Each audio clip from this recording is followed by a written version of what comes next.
Kurt Gutgsell and Terry go back at Raider Field. Southridge and Jasper and Coach, both teams like to keep it on the ground as we touched on. What are going to be the keys to tonight's ball game? Well, I mean, anytime you have two teams getting after it like this, I think you got to start with the penalties and the turnovers. I think those are going to be the two keys.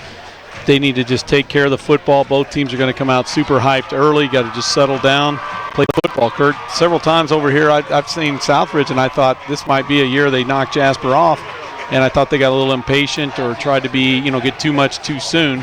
And this Raider team seems like a pretty sound ball club that may be a little more patient against Jasper, and I think that would work out to their advantage. The Wildcats will kick the football off to begin this ball game as Rafael Santos will tee it up at the 40, and the Raiders will be in their black shirts with the black pants, black headgear as Whitsitt and Reisner drops back deep. The Wildcats in their white shirts, black pants, and gold headgear as usual. A nice night for football, be it a little warm as it was last week as both these teams played in warm conditions. And this rivalry game getting ready to start here at Raider Field as Santos will get ready to approach the football. And this ball game will be underway. Here is the kick, a end-over-end kick that drives Reisner back to the 1-yard line. He'll bring it across the 10 to the 15 to the 20, gets spun and gets knocked down at the 19, and that's where his brother, Brad Reisner, will bring the Raider offense onto the field. 5'10", 165, and his senior will operate with Salmon, Kunkler, and Whitsitt in the backfield. Brett Reisner will also be back there as well against this Wildcat defense of Darren Ward. Jasper got what they wanted there, Kurt. They got him to stop on his own, trying to look for a lane, and there was a wall of Wildcats led by Bill Brosmer, number 81, there to bring him down. He had a big hit in that Memorial game late in that contest as Salmon, Kunkler, and Brett Reisner will come up. Seib and Mark Reilly, the two tight end set. Here's the play. They fake the fullback, give it to Brett Reisner. He tries to get to the outside. He is strung out, and he doesn't get much along that Wildcat defensive line. Well, it's going to be a key for the Wildcats is to maintain their assignment because Southridge does such a good job of just faking the ball at the backs, and if they can get you on your heels and get you to hesitate at all, they take that lane and take off right down the field. So it's going to be important for Jasper not try and be a hero, just handle your man, whoever you're supposed to hit each play. Tyler Flick made the stop in this situation. Both teams obviously like to run. Do you try to mix it up? And the team that does that, do they get the advantage? Well, I think if that's in your abilities, I think it's a wise thing to do. Really wide to the left. They'll operate with a wing set with two wings, left and right, one fullback. Reisner sends Brett Reisner in motion. Brad wants to roll his way. He's going to throw, has a man in the flat. It's Kunkler. He's got a first down across the 40 to the 41-yard line. The Raiders did just that on cue. And Brad's a good runner. He gets out in the corner, makes those nice passes. Well, I think the key, Kurt, will be you pass on your terms. You pass when you want to. I don't think either team would be really good at dropping back on 3rd and long and trying to pass the ball, but they're play action. It's going to be there. It's just no matter which team is going to adjust and use that. Reisner had a nice game last year against the Wildcats, 10 of 16 through the air, but the Raiders were held to like 30 yards on the ground. 1st and 10 from the Southridge 42. Wing T formation, receiver wide to the right. This time, Reisner stretch play to Philip Salmon. He tries to get the corner, and he's cut down by Travis Gress, the linebacker. Well, Jasper did very well against the run last week against Memorial. So that will bring up a 2nd down. 10:48 to go. No score here from Raider Field. Southridge on their first offensive set of the ball game.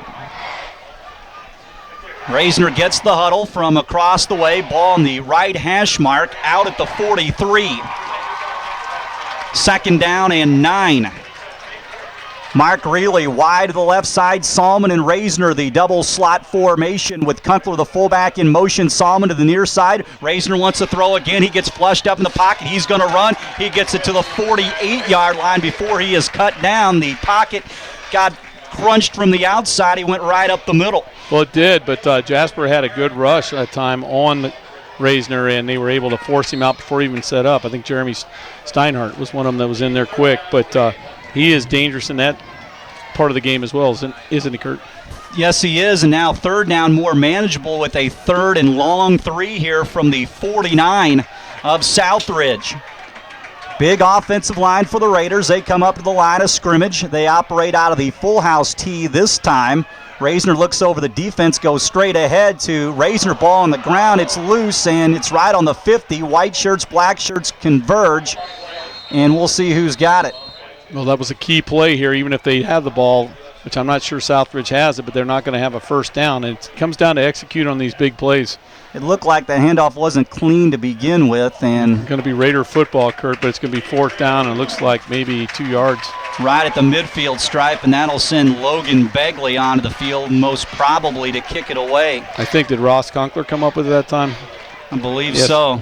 There's guys piling off the Well, I'm going to give him a 1-yard carry then, just to be nice.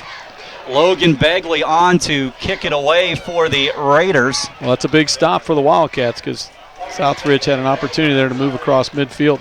Patterson and Messier back deep for the Wildcats here. Begley at his 37. Low snap goes right between his legs. The rush is on. Begley's going to try to kick it away and gets it off. Does a nice job considering. Ball takes a Raider bounce all the way back to the 23-yard line. Well, they got a break there. That was a disaster waiting to happen.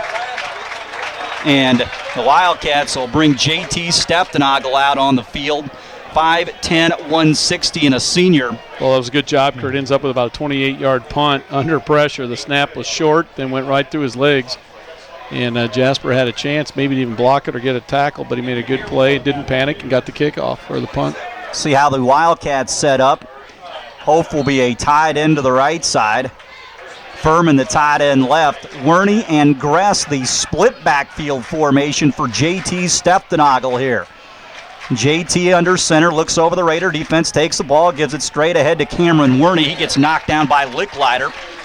Be 2nd down, and last week, Coach, the Wildcats got the 100-plus from Gress. The 2 other backs combined for over 100 with like 35 carries, all 3 of them. So that was basically the tailback spot. Right, when you look at the it, last they had few years. Basically 48 carries out of the tailback, and like you said, almost 250 yards rushing.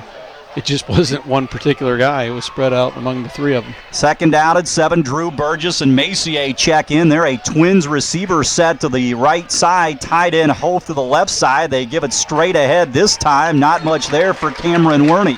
Well, sometimes in that situation, Jasper will line up in a formation like that, Kurt, just to see how the defense is going to play it. That time they pretty much covered 2 guys with one player, the Raiders did. So it'll be interesting to see if they come back and do anything with that or put it away for later. 3rd down and 4. Got a little equipment trouble right now, Kurt, and a great time for me, if you don't mind, to say hello to my girls, to Carolyn and Maria and Laura and Julia, who I think it's time to go to bed right now. Exactly. Give mom a break and make my life better. That's right. 7:53 to go in the contest, and Ricardo Ramos he's limping off the field, getting assisted here, Kurt. He had a good game last week for the Wildcats. Coach Aaron's talked about the offensive line, seeing how they would block this Raider defense. They'll get a perfect opportunity now. 3rd and 4. Burgess and Macy once again in a twin set to the right side. I formation. Gress is the fullback. JT short drop, throws the bubble screen out to Messier. He's got some running room out to the 35-yard line. It looks like he's going to be close to the first down. It's hard to see. The sticks are across the way, and they're going to move them. Well, to Jasper's credit, Kurt, they came back out in that formation again and did something with it and pick up a big first down there. That's a tough play to defend because there's 2 guys out there. They throw it to one, and the other guy just leads interference. Right, kind of like an illegal screen or pick. 1st and 10 from the 35 of the Wildcats. Again, Twins to the near side. It's the boundary side, the short side of the field. I formation. Steftenagel with Gress and Werney. They pitch it back to Werney. Wertman grabs him, then Solomon comes in and lays him down.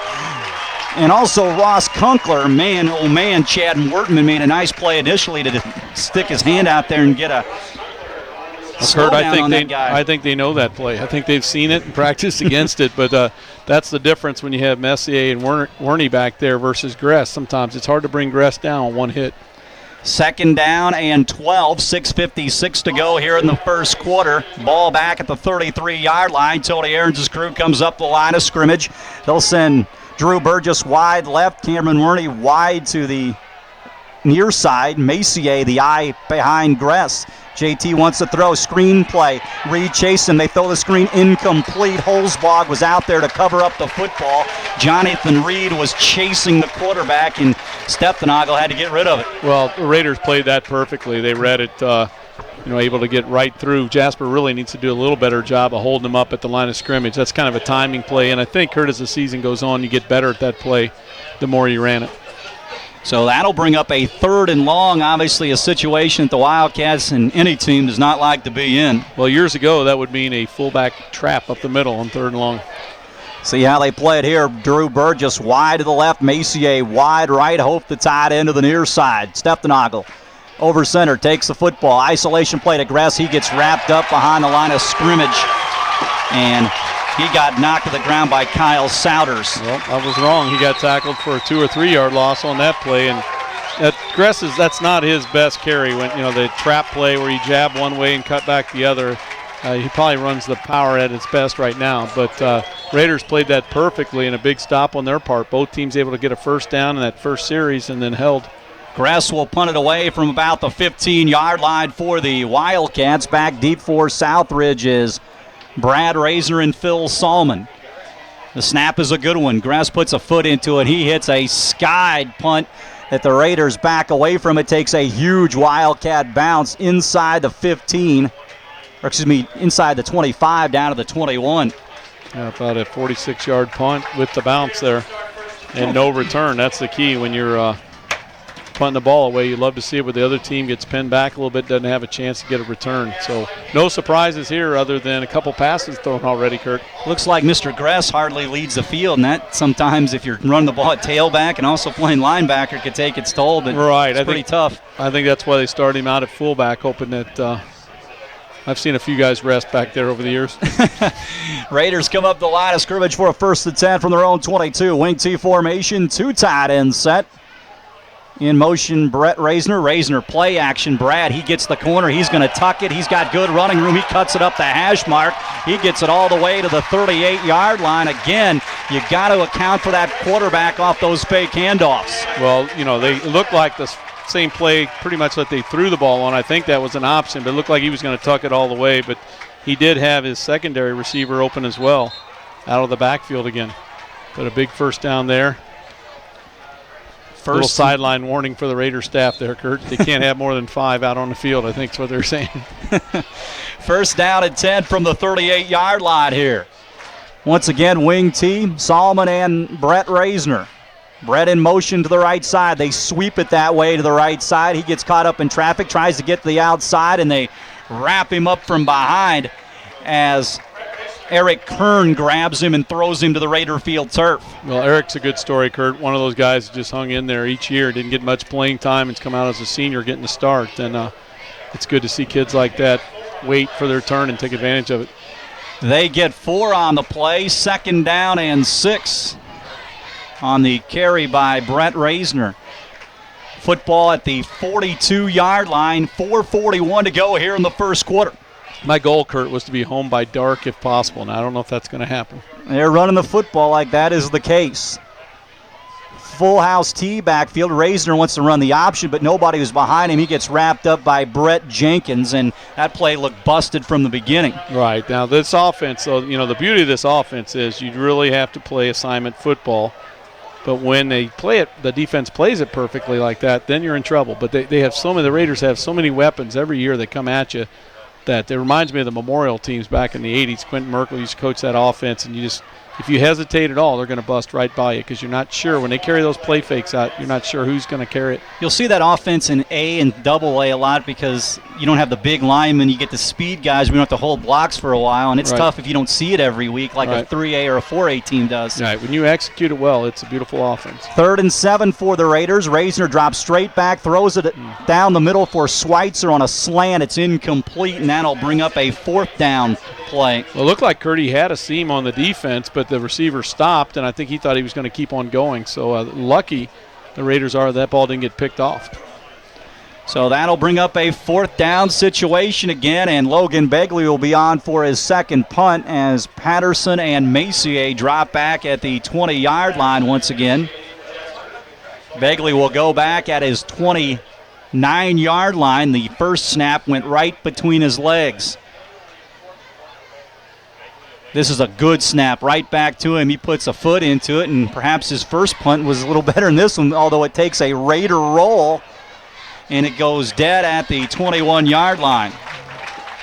So both these teams trying to figure out what the other team is trying to do to them defensively before they go gung-ho on their offensive game plan. Now the Wildcats will take over. Well, I don't know if there's so much they're trying to figure out what strategy to use, but hoping something will break down and just keep wearing them down. So it's 1st and 10 for the Wildcats outside the 22-yard line. 3:31 to go first quarter. Macier, Drew Burgess wide to the right, Hope the tight end left. I formation for the Wildcats. Werney dots that I. JT will pitch it left side. Werney runs into some traffic, keeps the legs moving, gets a short gain, but not much there, and that'll bring up a second down situation. To his credit, he was able to keep those legs moving and ended up picking up. They're going to give him about 5 on the play, or a long 4. But he did a nice job of running. Gress getting a little breather right now, Kurt.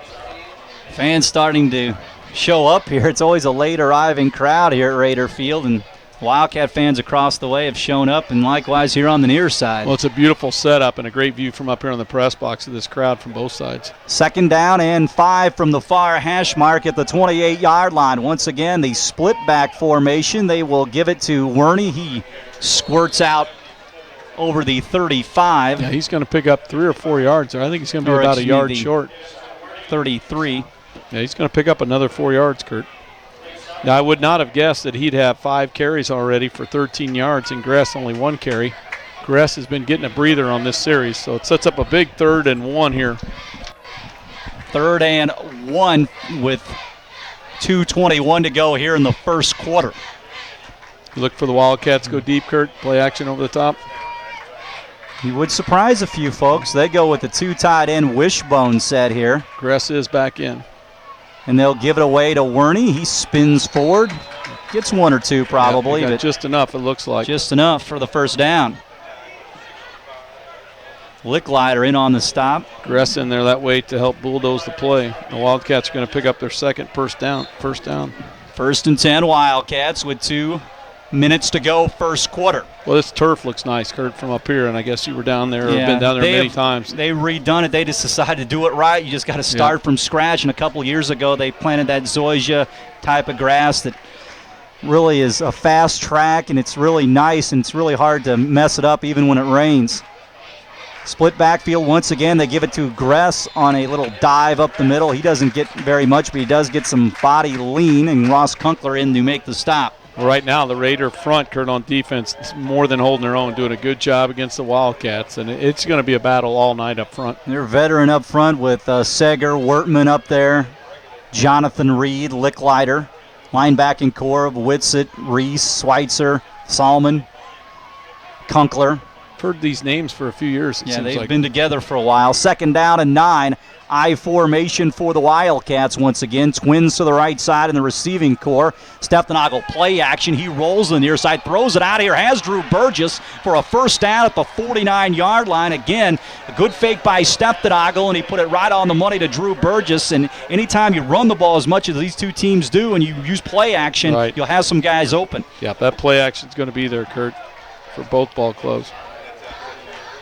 Burgess got loose in the secondary. That'll bring up a first down situation with under a minute to play. Ball just outside the 48-yard line of Jasper. They're moving toward the midfield stripe. They've not been in Raider territory tonight. Burgess wide left. They have a wing Macier in the near side now. They send Macier behind the tailback, and they give it up the middle to Werney. He spins off a tackle and keeps the legs moving. He's into Raider territory down to the 47. Well, Kurt, he got hammered, but fortunately for the Wildcats, it was from behind and knocked him forward about 3 more yards. Somebody put a lick on him. Now a Wildcat shaken up on the field, and that is Max Rumbach. He's being helped back to the huddle. Yeah, they want to keep him out there. He's off to a good start this year. It looks like maybe his ankle. Chad Bessinger will come into the ball game right now for a 2nd and 6, and perhaps the last play of the quarter. Rumbach walking out on his own to the sideline. 2nd and 6. Stephenagel brings his team up the line of scrimmage. Burgess wide left. Macier the wing to the right. Werney is the tailback with Kunkel the fullback. Kunkel had a big touchdown catch at Memorial. They'll give it to Werney right up the middle. He gets grabbed and knocked down once again. It was Licklider making the stop alongside Nick Souders. And that'll be the end of the fast-moving first quarter. We are scoreless here at Raider Field. Wildcats and Raiders will have more high school football after this. All right, play one of those bumps. Good vibrations. Yeah. You get static in yours? Yeah, it's just in the ears. It's not. Making sure.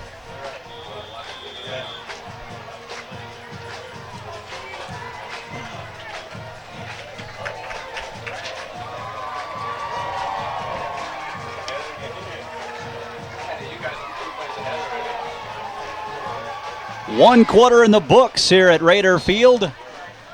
Jasper nothing, Southridge nothing. The Wildcats will be faced with a 3rd and 7 from the Southridge 47 as we begin the second quarter. Ball on the far hash mark toward the Wildcat bench. Werney and Gress, the I formation. Slot right, receiver right to the sideline area. Stephenagel, play action, rolls to the near side. He nearly gets sacked, throws it down the field, has a man out there. It's up for grabs, incomplete. Schweitzer knocks it away from Hof back there. First of all, Stephenagel got out of a good pass rush right there, and second of all, that ball could have been picked off. Well, he had an excellent block that time by Eric Hopkins that bailed him out, Kurt. He pulled up behind it, and then, as you said, lucky that didn't get picked off. So it'll be 4th and 7, and once again, Gress will come onto the field to kick it away. Brad Reisner, Phil Salmon will drop back deep. The punters have been busy tonight. Gress takes about a 17-yard drop here. Long snapper better be on his game. He is. The kick is in the air. Looked like he didn't get all of it. Ball angles to the near sideline and trickles out of bounds at about the 26-yard line. And the Raiders once again will go on offense here at Raider Field. I'll tell you what, Kurt, Chad Wertman went through the line and went through the up back of the Wildcats and just about got to the punter that time. He's a man going through that line. He is one of the better defensive linemen in Southern Indiana. You could tell he's strong. He just went right through those both layers of both rows of line like they weren't even there. 1st and 10 from the 25. Brad Reisner brings his team out. No score, just inside the second quarter mark. Andy Holzbach is checked into the Raider lineup. Side the tight end left for Southridge. They operate with a tight end to the left. Full house T. Little scissors play right up the middle to Phil Salmon. He's got some running room across the 35 to about the 37-yard line. For the Raiders, again, that full house T that time. Salmon took it right up the middle, and they made a big hole in the middle of that line. Well, no dancing that time, and sometimes the best thing to do, especially when you're strong up front, is just go right at your opponent. Flick and Clayton Terwisky come up from the defensive backfield to make the stop. 1st and 10 for the Raiders. Once again, full house T, 2 tight end set. Reisner will give it away this time to Brett Reisner. He gets out of a tackle, gets one more yard before he's slapped down. Yeah, he had to fight his way to almost get back to the line of scrimmage that time. Back it on the stop for the Wildcats. Also, Philip Hausch, who went out of the Memorial game with a slight injury. Looked like somebody stepped on his leg, and he's back in tonight. Chad Wertman overheated last week against Central. He was held out of the second half, and he's all right, obviously, as Coach mentioned earlier with his big rush. Gress came out, Kurt, that time, lipping a little bit for the Wildcats, and Kunkel came in for a linebacker spot. 2nd down and 10 from the 43. Wing T formation. One fullback in motion. Reisner to the near side. Brad wants to throw. Steps up in the pocket. Gets a lot of time. Then gets hit, and he'll go down. Kunkel got the sack. He held the ball just a little bit too long after he was afforded some time back there, and he gets sacked. That would be considered a coverage sack in the big time because he had plenty of time. His line did the job for him, but Kunkel did a nice job of finishing it. Sometimes guys get in there to the quarterback and they don't make the play, but Kunkel threw him for about a 7 or 8 yard loss. Kunkel's been all over the field at fullback, made the touchdown catch against Memorial last week, now gets the sack. It's 3rd and 16. The Wildcats were faced with a 3rd and 12 earlier in the ball game. Now we'll see how the Raiders handle this. They'll send 2 receivers, Schweitzer and Salmon, to the near side. Wing and a receiver to the far. Raisner will throw to Salmon on a little bubble screen. He tries to get the outside. He gets grabbed by the shirt by Jenkins. Kunkel over there as well, flick 2. They stopped that play right from the start, and the Raiders will kick it away. Well, the Wildcats that time, Kunkel was a little confused and tried to switch with Jenkins. Jenkins just threw him back on the other side, and then they both made the tackle. Jenkins, one of those veterans. He didn't play last week. Bagley to kick it away again, and it's Patterson and Macier back deep. They'll stand at the 30-yard line to receive this punt. Bagley gets a good snap this time, right at his belt, kicks a nice punt, and it is fielded by Jenkins. He slips through one tackle, gets it across the 35 as Seib was down on the coverage. And here comes the Wildcat offense. Both teams have picked up 3 first downs so far in the ball game. The Wildcats have, looks like about 18 yards rushing and 19 passing. And the Raiders, 34 rushing and 20 passing.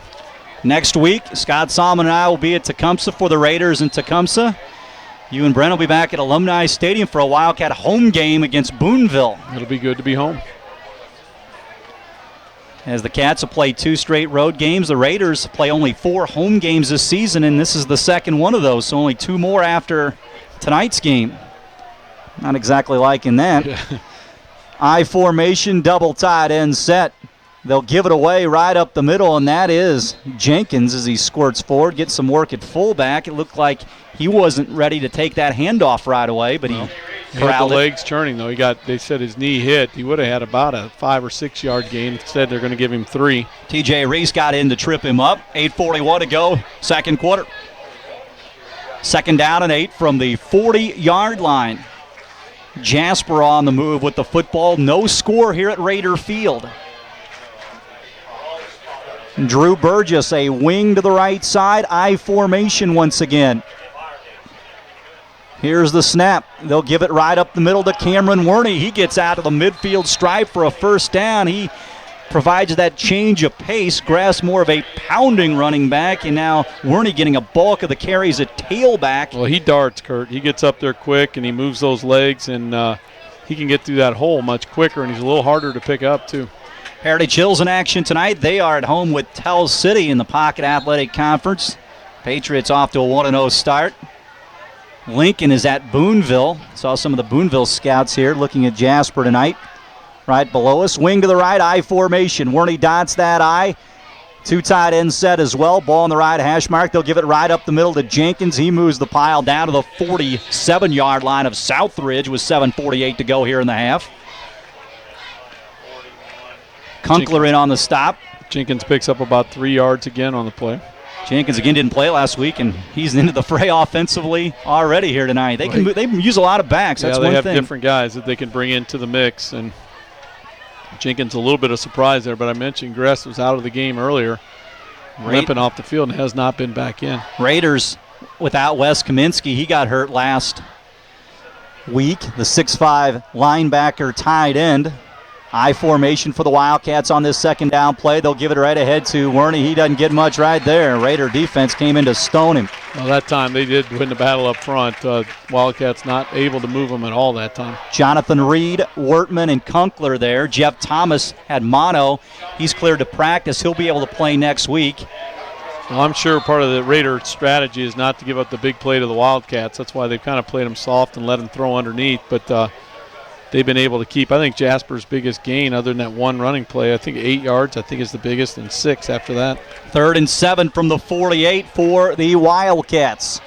Burgess wide to the right. He has 1 catch tonight. I formation for JT Steptanagle. Gets the snap, fakes the pitch, rolls out to the right, gets a heavy rush. There's a flag down. The play may be clipped as JT gets run out of bounds over near the Wildcat bench. That's right in that holding or clipping, but it looks like it'll go against the Wildcats. It's going to be a hold against the Cats. Steptanagle way short of the first down. So decline this problem, they can kick it away. Raider staff is, and sometimes somebody can explain to me why they consult the kids on this. how many sports do you go to a player and ask him, do we that? pitch to this guy? Yeah, exactly. We foul this guy? I was going to call that a ball. Catcher, do you want it to be a ball or do you want it to be a strike? Yep. Well, some officials, they might. He's going to lose about 3 or 4 yards on that play, Kurt. I'm going to give him a 4-yard loss. Reisner and and going to punt. Solomon back deep. Gress back again. No, excuse me.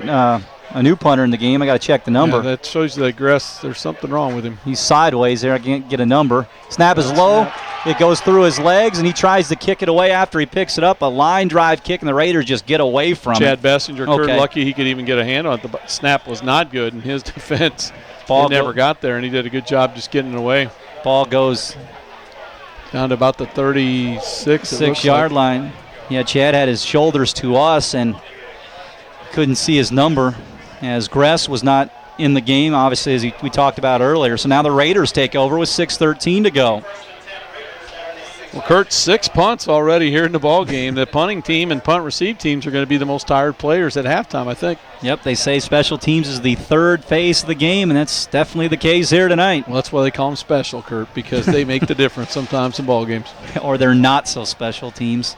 1st and 10 from the 26. Phil Solomon, wing to the right, also a wing to the left. That is Brett Reisner. He'll go in motion behind Brad. They'll give it up the middle to Andy Holzbach. He gets some running room before Clayton Terwisky wraps him up at the 34-yard line, right up the middle with the fullback. He's going to end up with about 8 yards on that play, Kurt. So that'll bring up a 2nd down and short here. Obviously a nice time to maybe go down the field. This is what you want. If you're an offensive coordinator, you give anything for 2nd and 2 because you have options from any type of pass play, play action play, or it's your call. 2nd and short, football at the 35. Full house T formation. Instead, they'll give it right up the middle to Phil Solomon. And again, he gets just pounded behind the line of scrimmage by Kunkel. Yeah, he's going to end up with no gain. And I think they just, it looked like the Raiders said, we're not going to mess around here. Let's just get the 1st down. And luckily for them, they have another play. So it's 3rd and a short 2. Kunkel and Kern on the stop. 5:15 to go here in the first half. No score here from Raider Field. You got Kunkel and Jenkins still the 2 middle linebackers, so an adjustment there by the Wildcats. 3rd down and short. Full house backfield, 2 tight ends. Reisner will pitch it to the near side. It's Phil Solomon. He gets a running lane. He gets the 1st down and more up the near sideline before getting shoved out of bounds at about the 45-yard line of Southridge for a 1st down. Well, that's their 4th first down of the ball game, and for Solomon, he's had 2 big carries. Had 1 yard, no yard, and then 13 and 9. Coach Murphy talked about Central wouldn't let them get to the outside, but they thought they had some speed against this Jasper defense to get to the outside. Yeah, they kind of came to the short side, too, that time. Faked it. The back made a nice fake the other way, but good job of getting the corner. 1st and 10 from the 45, 4:53 to go here in the first half. Raiders on their end of the field. They come up to the line of scrimmage, side the tight end to the right side, full house T formation. They fake the fullback, give it to Solomon. He gets out of a tackle and then gets forward and then gets driven back. I think, with the spot. Troy Leidenbach came in to hit him initially to slow him down. Well, if he goes by pattern, Kurt, the next run will be anywhere from 9 to 13 yards. He's had 1, then 13, then 0, then 9, and now 1. You had to add some more names to your stat sheet for Jasper this year. Yeah, they're mixing it up. Heard it you used talk to be about so that easy at the Memorial game. Yeah, I just had Luke Schmidt on there, and then I could ran fill out in of the room. blank. I had to add a 3rd row for him. 2nd down and 9 from the 46. Again, the full house backfield, 2 tight ends. Reisner takes a football pitch to the near side. It's Solomon again.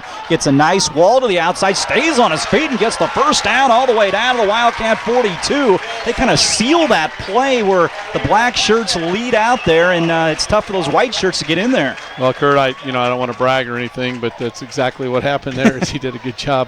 Another big gain. So 1st and 10, Wildcats on defense trying to dig in here. Raiders get into Wildcat territory. Kurt, that Schmidt was a pretty good ball player, and had he played baseball in high school, I might have been able to get him a scholarship in a good school somewhere. Might have won some ball games this past year. Yeah, that's true, too. May have went to the national tournament. Full house T formation, little scissors play, double handoff, and Beck in there to blow that one up as Brett Reisner gets stopped. Well, to Jasper's credit, they're doing a good job of staying home so far. Southridge, I think, has had their most success just coming right at the Wildcats. 3:30 to go until halftime. No wind here at the yard. And Adam Kunkel now, Kurt calling the defensive signals, reading them from the sideline. It's a big responsibility for a sophomore. And a first-year defensive coordinator in Darren Ward over there. Full house backfield. Pitch to the near side. Again, it's Salmon. He gets a nice block at the point of attack and gets it down to the 40. Well, he's the hot runner right now. He picked up about 5 on that carry. It's going to set him up with about 3rd and 6. Sager, Pun, Wertman, Riley, Schweppe, also Kyle Souders in there. Fakur in there as well. Up front for the Raiders. 3rd and 6 with 2:44 to go until halftime. We'll have a Colts preview. They play New Orleans tomorrow in their 3rd preseason game. Wing T set for the Raiders. In motion, Phil Salmon to the far side. Reisner fakes it, wants to throw, throws it back to Salmon again. The Wildcats read it. They stayed at home, and it's Kern. Excellent play. They're going to lose about 3 or 4 yards on that play. It's going to be 4th and a long 9. You fake the pitch one way and come back with a screen the other. And that time, Kern stayed at home, didn't buy it. Now the Raiders will punt again. They'll win the field position battle here as they'll pin Jasper back. They are with winning it, but they're 2:04. running out of time. As you said, 2:04. But, again, Jasper doing a nice job of just staying home. Sometimes in a big game like this, kids will get too excited and try and do too much. But both defenses have looked outstanding so far. Begley and Gress and Bessinger will get the legs iced out at halftime as Begley's on again to kick it away. And we've got a whistle. May have been delay. It was Not funny something they because necessarily wanted, yeah. the Raiders didn't have a penalty last week. I know the Jasper game was very clean as That's far our as penalties first one were in this concerned. whole ball game. You would think coming into a big game like this, I guess there's only been the one on Jasper, and they declined it, right? Yep. So that'll keep the clock moving normally too. Football be at the 48 of Jasper. Messier back deep, also Patterson back deep as well. Football will be kicked from around the 40. This snap a little high. Begley brings it down and angles it to the near sideline. A mile high in the air, takes another Raider bounce, and the players will get away from it. It's killed inside the 15 at about the 13, so with 1:28 to go, the Wildcat offense back onto the gridiron. No score here. Last year's game, 27-7 in favor of the Wildcats. 2 years ago, the Raiders had a pretty healthy lead at the half before the Wildcats came back. Well, Kurt, this will be interesting. The Wildcats have their timeouts. 1:28 to go, but you're starting on your own 13, and looks like they're missing a player. And I'm not just talking about the quarterback running the play over, but it looks like going to have to take a timeout here, which you'd hate to use it before the clock ever started. Well, that's a situation, we'll keep it here, is when guys get injured, you got to make sure you tell somebody that you're not going to be in there and the coach can make the adjustment. Right, they were short of an offensive lineman. I'm not going to name him because maybe he just came out to try and help them. Because then you'd think that Troy Leinenbach was at fault. I'm not going to say who it was because he did come running over trying to help him out. But that does happen, and it affects you, not just offense, defense, but all your special teams. Right. That used to be my job. I was the special team chart guy. But you really had to do that. As soon as somebody went out, you had to make sure everybody knew it. Also, as you substitute in a game, some kids assume they're out then on punt or punt receive. But in this ball game right now, Kurt, passing-wise, J.T. Steftenagel, 2 of 4 for 19 yards. One of them big first down. And Brad Reisner, 3 of 4 for 16 yards. So they've met their quota, and now they can just keep it on the ground. Go back to, or do in the old days, throw when you're up 30, throw 3 or 4, 5, 6 times so it can balance the stats out a little bit. That's what Coach Brewer used to explain to me. He was accused of running the score up only if he kept pitching it to his tailback. If he started trying to passing, then they said he's being a gentleman. And he tried to explain a lot of things to you, probably, through the years. 1st and 10 from the 13. I wish I'd kept better notes because it was quite an experience to get to work for somebody that's been there that many years. 1st and 10 for the Wildcats from the 13. 1:28 to go here in the half. Jenkins and Werney, the I formation. Messier wide to the left, receiver wide to the right. JT takes a snap. He rolls right, gets some rush, throws it to the flat ball, throwing behind the receiver, nearly picked off. Hope had it, and Whitson came up to make the tackle, and he almost picked it off. Well, I'm a little surprised they threw there, Kurt. A little play action, but Stefanogle actually got hit from behind. I didn't see which Raider it was. Jonathan Reed was chasing him. He was bearing down on him well, and he was unable to stop. He didn't realize he had let go of the ball, put a pretty good lick on him. Ball was a little bit behind the receiver, Hof, and then ball popped up, and Whitson, who was just trying to drive through the guy to make the tackle, nearly had an interception. Yes, it was very close. The ball seemed to hang up there. 2nd down and 10. I formation for the Wildcats. Here's the play. They'll give it up the middle of the fullback, Jenkins. He's got some running room before being knocked to the ground. I'll tell you, Kurt, he's been a bright spot this first half. Picks up about 17 yards there. And more importantly, a first down for the Wildcats. But I'm going to have to add Jenkins to my chart, I think. Yeah. Solomon on the stop 16, for the Raiders, as well as Travis Leisner. 1st and 10 from the 29 with 1:05 to go here in the half. Football at the 29 of Jasper. Once again, the eye set for JT. Takes the football, wants to throw, rolls to the right, throws it to the far sideline. He's got Drew Burgess out there. He could not make the catch. He did make the catch, but he didn't get his feet in bounds. He did a nice job hanging on that football, Kurt. JT kind of floated it out there, and Burgess laid out for it and kept control of it, but apparently couldn't get his feet in bounds. Safe pass. It was not going to be intercepted. It was going to be out of bounds, if anything, if it wasn't complete, and Burgess nearly caught it. Right, now you got the clock stopped. You've got 2nd and 10, and you're at your own 29-yard line. You do have options with 50 seconds to go. So the Wildcats will again send the 2 receivers to the right side. Hope the tight end left. Jenkins and Werney, the I formation behind Stefanogle. JT looks over that Raider defense, takes the football, rolls out once again to the right, has some time, gets flushed, throws it down the sideline, incomplete, and almost takes Bob Kidwell's head off. Yeah, Kidwell was not able to plant his feet and rotate and make that catch, Kurt, but JT threw it safely where no one could get it from either team.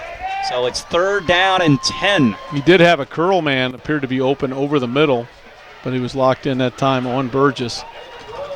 3rd and 10. The Raiders keep running some different big men up to keep chasing Stefanogle here. One thing, they're very deep at the line positions with all those seniors you can see down there on those footballs by the track, and they just rotate those guys in there and tell them to chase the quarterback. Well, one thing you want to look for here for the Raiders, if Jasper tries a running play and they hold them, they may want to take a timeout here, get that ball back with some clock. 3rd and 10 at the 29. Stefanogle drops straight back, sets up the screen, they chase it.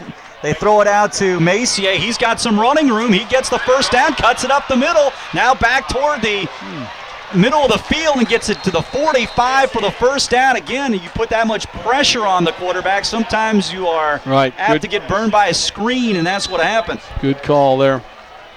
Wildcats are going to take a timeout. So the Wildcats get the first down. Jason Schweitzer perhaps saves the touchdown as Messier runs out in space pretty well, and they just kept on chasing JT Stefanogle, and he just retreated back and made the play on the screen. Well, the Wildcats set that one up better that time, Kurt. A little better blocking, a little better timing than the screen they tried earlier. And it's a little easier up here. Messier actually cut back into the defense. Give the Raiders credit for pursuing at a good angle there, and they made the play. But Jasper putting a little pressure on them, and they do have a strong leg in their field goal unit. Santos hit one against Memorial. He hit it under pressure right at the end of the half, but he had plenty of leg on it that time. And JT Stefanogle now 3 out of 8 for 43 yards. Football at the 46 for a 1st and 10 with 30 seconds to go in the first half. Well, this is where you like to have that timeout back you had to burn at the beginning of this drive, too. They'll send the 3 receivers to the far side. 1 back for JT here. They like to bubble out of this one as well. JT drops back to throw the football, gets some heavy rush once again. He's pushed up in the pocket. He's going to scramble. He's got some running room still on his feet. He's got a first down inside the 40 to about the 34. Raider fans and coaching staff wanted a holding that time, but actually the blocker did not actually throw him to the ground, I guess. They did maybe get away with one. So the Wildcats hustle up the line of scrimmage. They set the ball, and the clock is moving now for a first down. JT will spike the ball with 12 seconds to go from the 34. And it'll be a second down. Second and 10.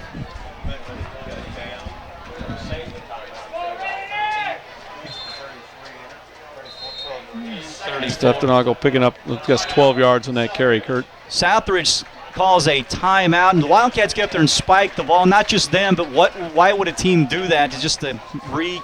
Well, I guess they coaches or what's they want to keep that one timeout. I think they have one remaining timeout. I guess they want to keep it in case they want to get field goal unit out but now you're down to 12.9, so a good timeout by the Raiders actually because the clock is already stopped. I think it's a good time, Kurt. You'd hate to have a blown assignment here. Don't execute, and Jasper able to sneak one in. So I'm sure they're going over some possibilities with the Raiders. The other thing it does, it gets your defense fresh, gives them a breather here because this is a big 12.9. I mean, the ball game could be decided right here the way these two teams, especially their defenses, have been playing. Most definitely. No scoring here in the first half. Jasper and Southridge with 12.9 seconds to go on the football at the 34-yard line of Southridge when play resumes. 0-0, Kurt, and soccer you don't have punts, so that's one difference we see here tonight. There's a little more strategy going on right here in a 0-0 game. And they let you use your hands. Yes, they do. They let the blockers for the Wildcats that time use their hands, and it kind of hurt the Raiders. But Jenkins is pretty sneaky back there. Second down and 10. You've used your one cuss word for the night, Coach, so that's it. Split backfield, receivers to the left and to the right. Stefanago retreats straight back, pumps, gets rolled to the right. He's still on his feet. Jonathan Reed rips him out of bounds. He's got a swing at a Wildcat. Let's see what they called. He wanted a hold and a little push from the Wildcat, then an actual swing at a Wildcat blocker. So the flag is down. JT got flushed out of the pocket towards his own bench on the far sideline. Well, Wertman was frustrated that time, and the back official is going to call a hold, Kurt, after he saw Wertman take a swing at the Wildcat blocker in frustration for being held. You don't see that very often come flying from the back official. So with 7 seconds to go, it'll move the Wildcats back. Raiders will be in super prevent in the secondary. Well, Jasper's first penalty that was accepted by the Raiders. And it's a big one as it puts the ball right back just across the 50-yard line. As you said, 7.2 seconds to go. So it'll be... Look for a safe call here by the Wildcats. Go to the locker room in a 0-0 tie. Well, a lot of teams will run a little draw or something like that here, a little bubble screen. But you definitely don't want to throw something out in the flats that could be returned for a touchdown. Twin receivers to the right, receiver to the wide side of the field here. A little offset eye in the backfield, guys in a three-point stance. Stefanago wants to throw, sets up, he'll throw it down the middle.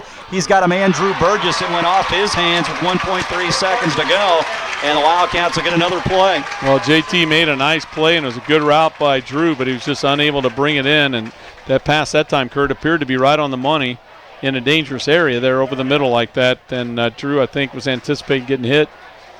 They're going to run another play. You got 1.3 seconds to go. Coach Winkler telling his defense to keep the football in front of them and be ready for anything the Wildcats will throw at them. JT getting his little pre-play jog in. Got the play, and he's back in the huddle, and here they come. Third down and 25, I formation. Twins to the right, one receiver here to the left. JT once again retreats back to throw, pumps, moves right, throws on the run and chucks it out of bounds smartly into the track. And the first half of football will come to an end, and the Wildcats of Jasper and the Southridge Raiders are deadlocked here at 0 as the two teams come off to the sideline and head to their locker room. So we knew it would be a tight game, but we didn't realize it would be scoreless at this point. Both teams just playing really hard-nosed football, Kurt, and Jasper ends up coming out with a 0-0 tie. We'll take a break here. When we come back, we'll have our Colts preview with head coach Tony Dungy, and then we'll come back with a look at the first half stats here at Raider Field. Jasper nothing, Southridge nothing. This is high school football on WJTS 27 and WBDC. Here's the winning ticket number for the half the ball. All right, Jess, play. I forgot to ask you if you do stats. 3 minutes, and then play HT, and then 3 more minutes. Okay. We're not going to say that, but his knee. What's that? They said Gress's knee. He's out for the game. Not good. No. Good job, Jessica. Super job. Did you drive your Volkswagen? Good. What year is it? Okay, I had a 74 and a 66. Did you have The Jessica 66 in class? was a nice green one.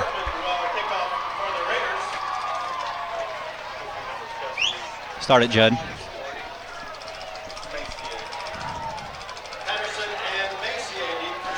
Back to Raider Field, second half action forthcoming. The Raiders will kick it away to begin the second half as Patterson and Messier drop back deep at around the 10-yard line to field this Chad Wertman kickoff.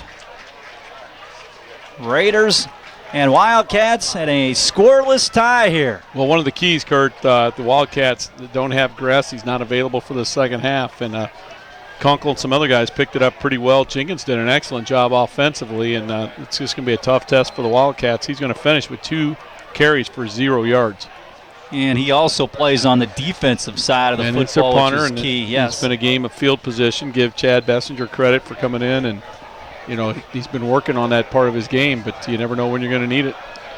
So the fans start to settle in after the halftime break. Some of them.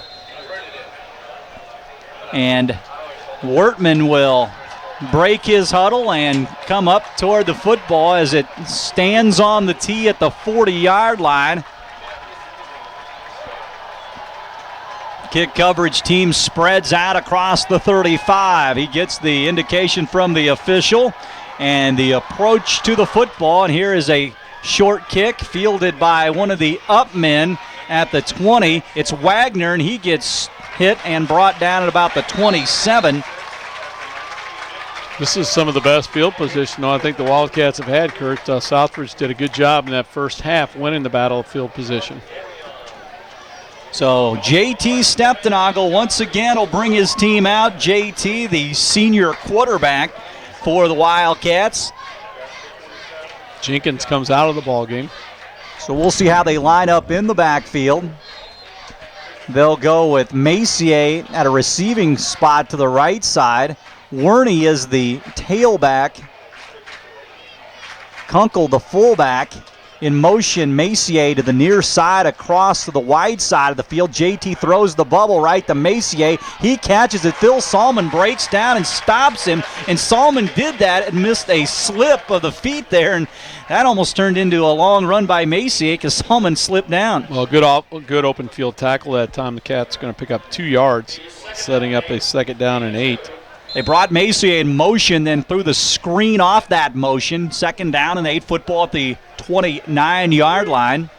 Well, having Gress take out of the lineup takes away that ability just to grind something out, repeatedly toss. So the Wildcats kind of forced to open things up a little bit. Drew Burgess and Messier split wide to the Jenkins is back in. Right side, Jenkins. And a little offset eye. They give it to him right up the middle. Ball loose in the field, and the Raiders got it. Again, not really a clean handoff. No, it wasn't. He was kind of buying before Stefano got the ball there. Then he has that bad elbow. And there's your first turnover of the ball game. Fumble picked up by Andy Licklider, the 6'2", 215-pound senior.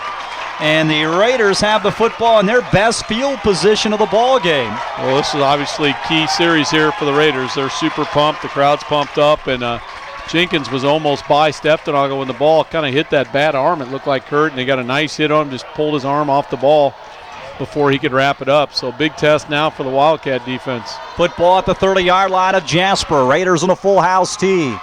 2 tight ends set. Reisner takes the football, gives it to Ross Kunkler. He lowers his shoulder, gets hit and brought down after a very short gain. Yeah, he's going to pick up about 2 yards there. Beck got in on the stop for the Wildcats. Also Tyler Flick. That's only his 2nd carry of the ball game, 3 yards now. That in that situation there is where Coach Brewer used to always go for the kill. If you remember, he'd run a play action like bootleg or anytime after a turnover, He usually ran some kind of play action, trying to catch that other team being too hyped up and too aggressive. Well, I can tell you this, the Wildcats are bringing all 11 guys to try to stop that run. Wing T formation. In motion, Salmon to the left side. They sweep it left side, has some guys out in front of him, gets a crease and stumbles forward. Gets it across the 25-yard line. Gain of about 4 on the play, it looks like. Yeah, it's going to be about 3rd and 5, and they are in, you would think, Kurt, 4-down territory, so something to consider here on play selection. Reisner comes to the sideline and meets with Kelly Murphy. We got 10 minutes to go in the 3rd quarter here in a 3rd and 5. Big situation here in a 0-0 ball game. Raiders looking to get on the board first. Ball on the far left hash mark toward the Wildcat bench. 2 tight ends set. Side the tight end to the near side. Here's the pitch. They throw it to the short side of the field, and the pitch. Salmon gets to the outside, lowers his shoulder, and gets forward. Fumbles the ball out of bounds. They're going to say he was out of bounds, I think, Kurt. Pretty close to the first down, I think if not he has getting it then by their spot. Maybe not.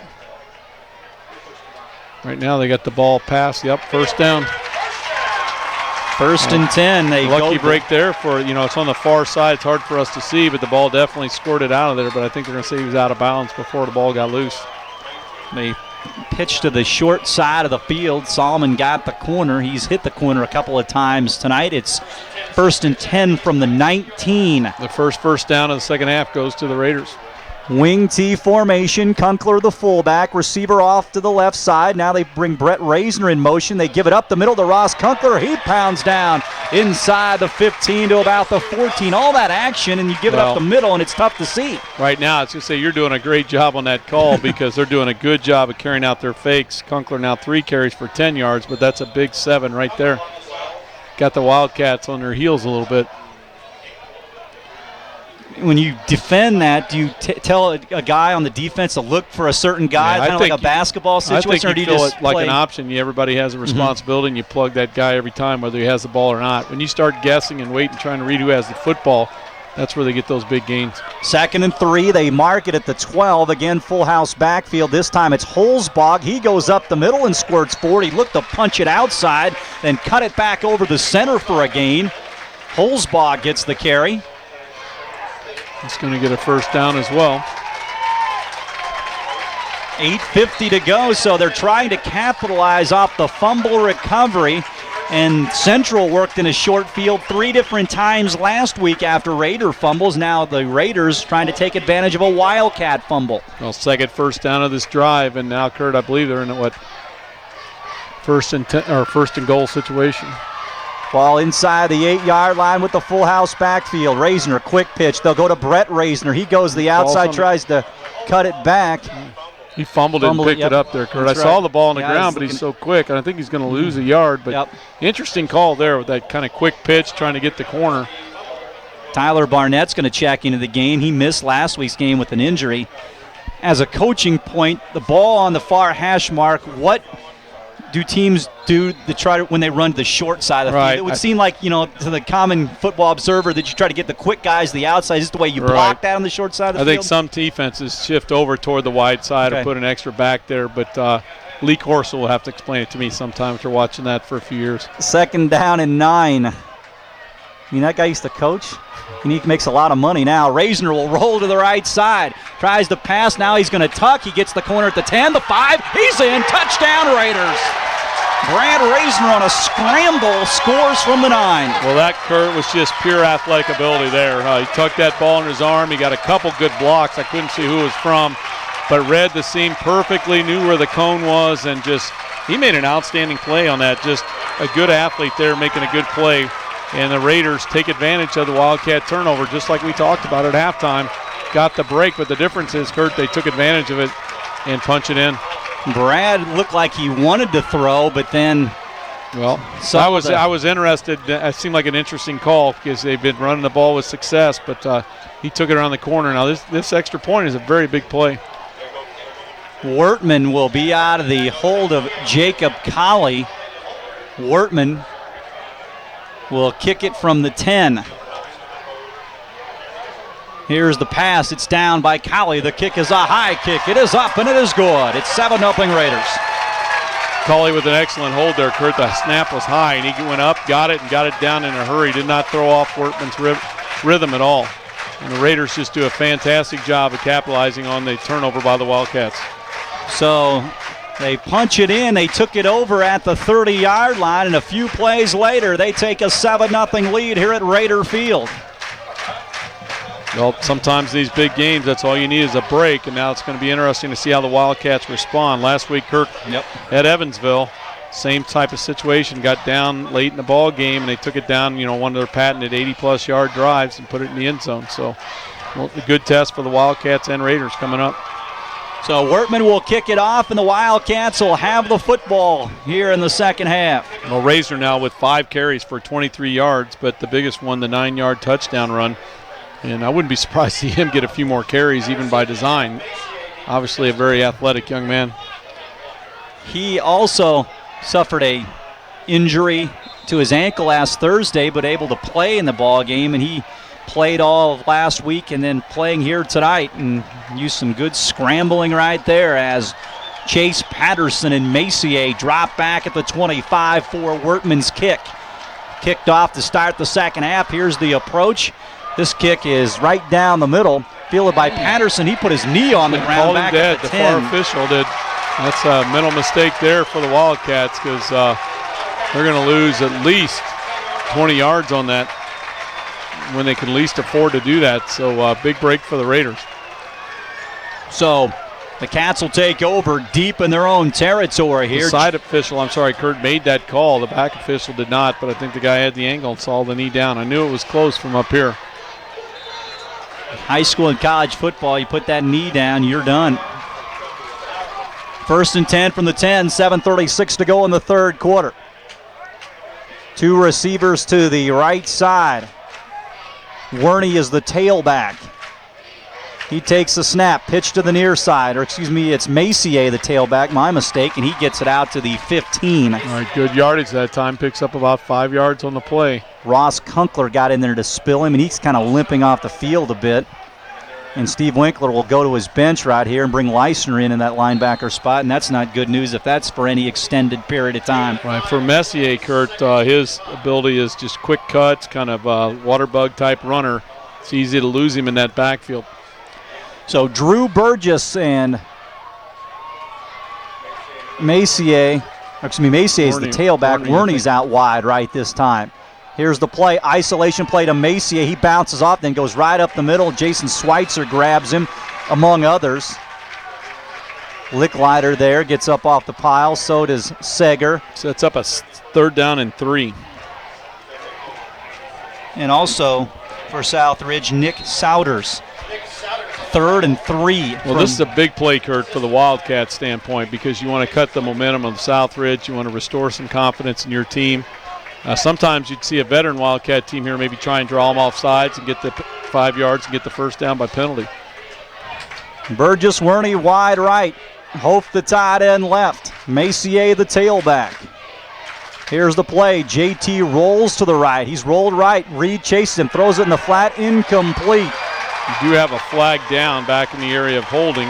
Jonathan Reed chased the quarterback, and looked like JT's slow to get up back there as well. He is up now, and it's going to be a hold against the Wildcats, and I don't think they'll take it.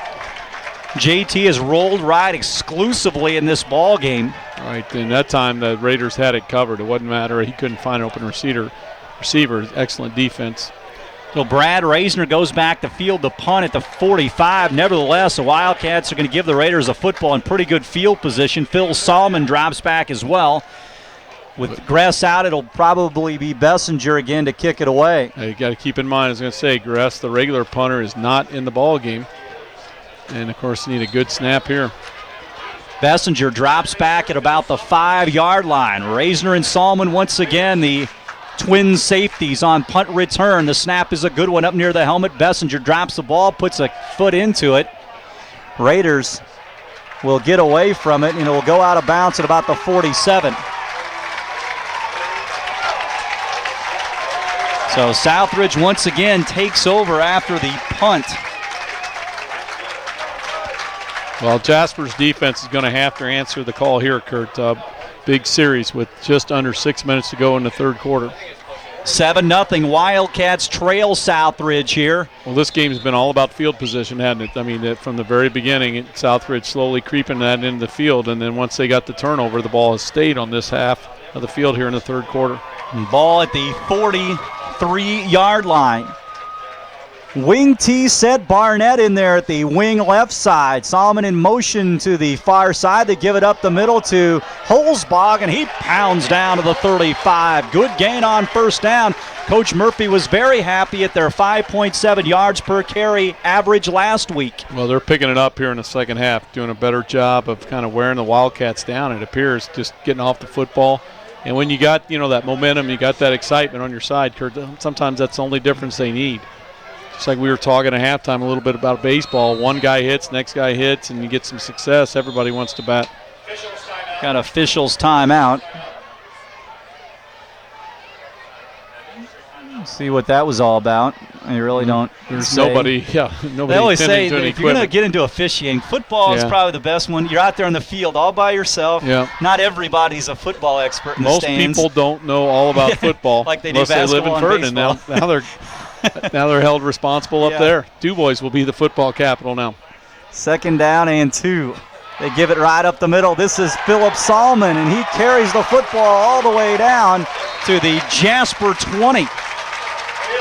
Well, right now they're winning the battle up front, Kurt.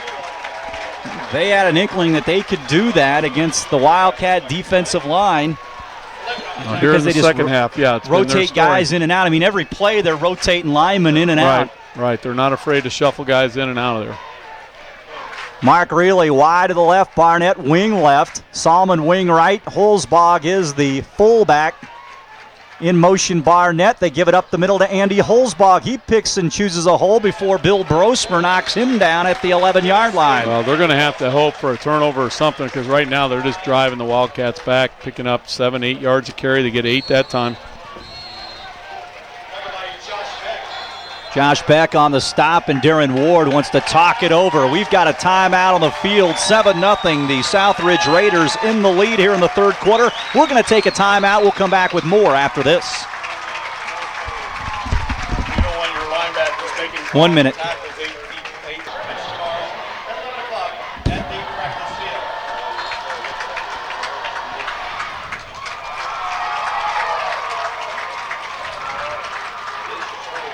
Back out to Raider Field, 2nd and 2 from the Jasper 12 for Southridge. Wing T formation. Brad Reisner sends Barnett in motion. They'll sweep it that way to the right side. Tyler's got some running room. Still on his feet all the way down near the goal line. He stopped at the 1-yard line. Tyler Barnett gets his first carry in a while, and he takes it all the way down to the 1. Again, Barnett running wide on that handoff from the weak wing, as they call it. He just carried a group of tacklers with him, Kurt. 1st and goal to go. The Raiders have 4 cracks at it from the 1-yard line. You'd like to think they could punch it in from there if you're a Southridge fan. Reisner, the quarterback, takes it, gives it to Phil Solomon up the middle. He's into the end zone. Touchdown, Southridge. Phil Solomon with 4:15 to go in the third quarter.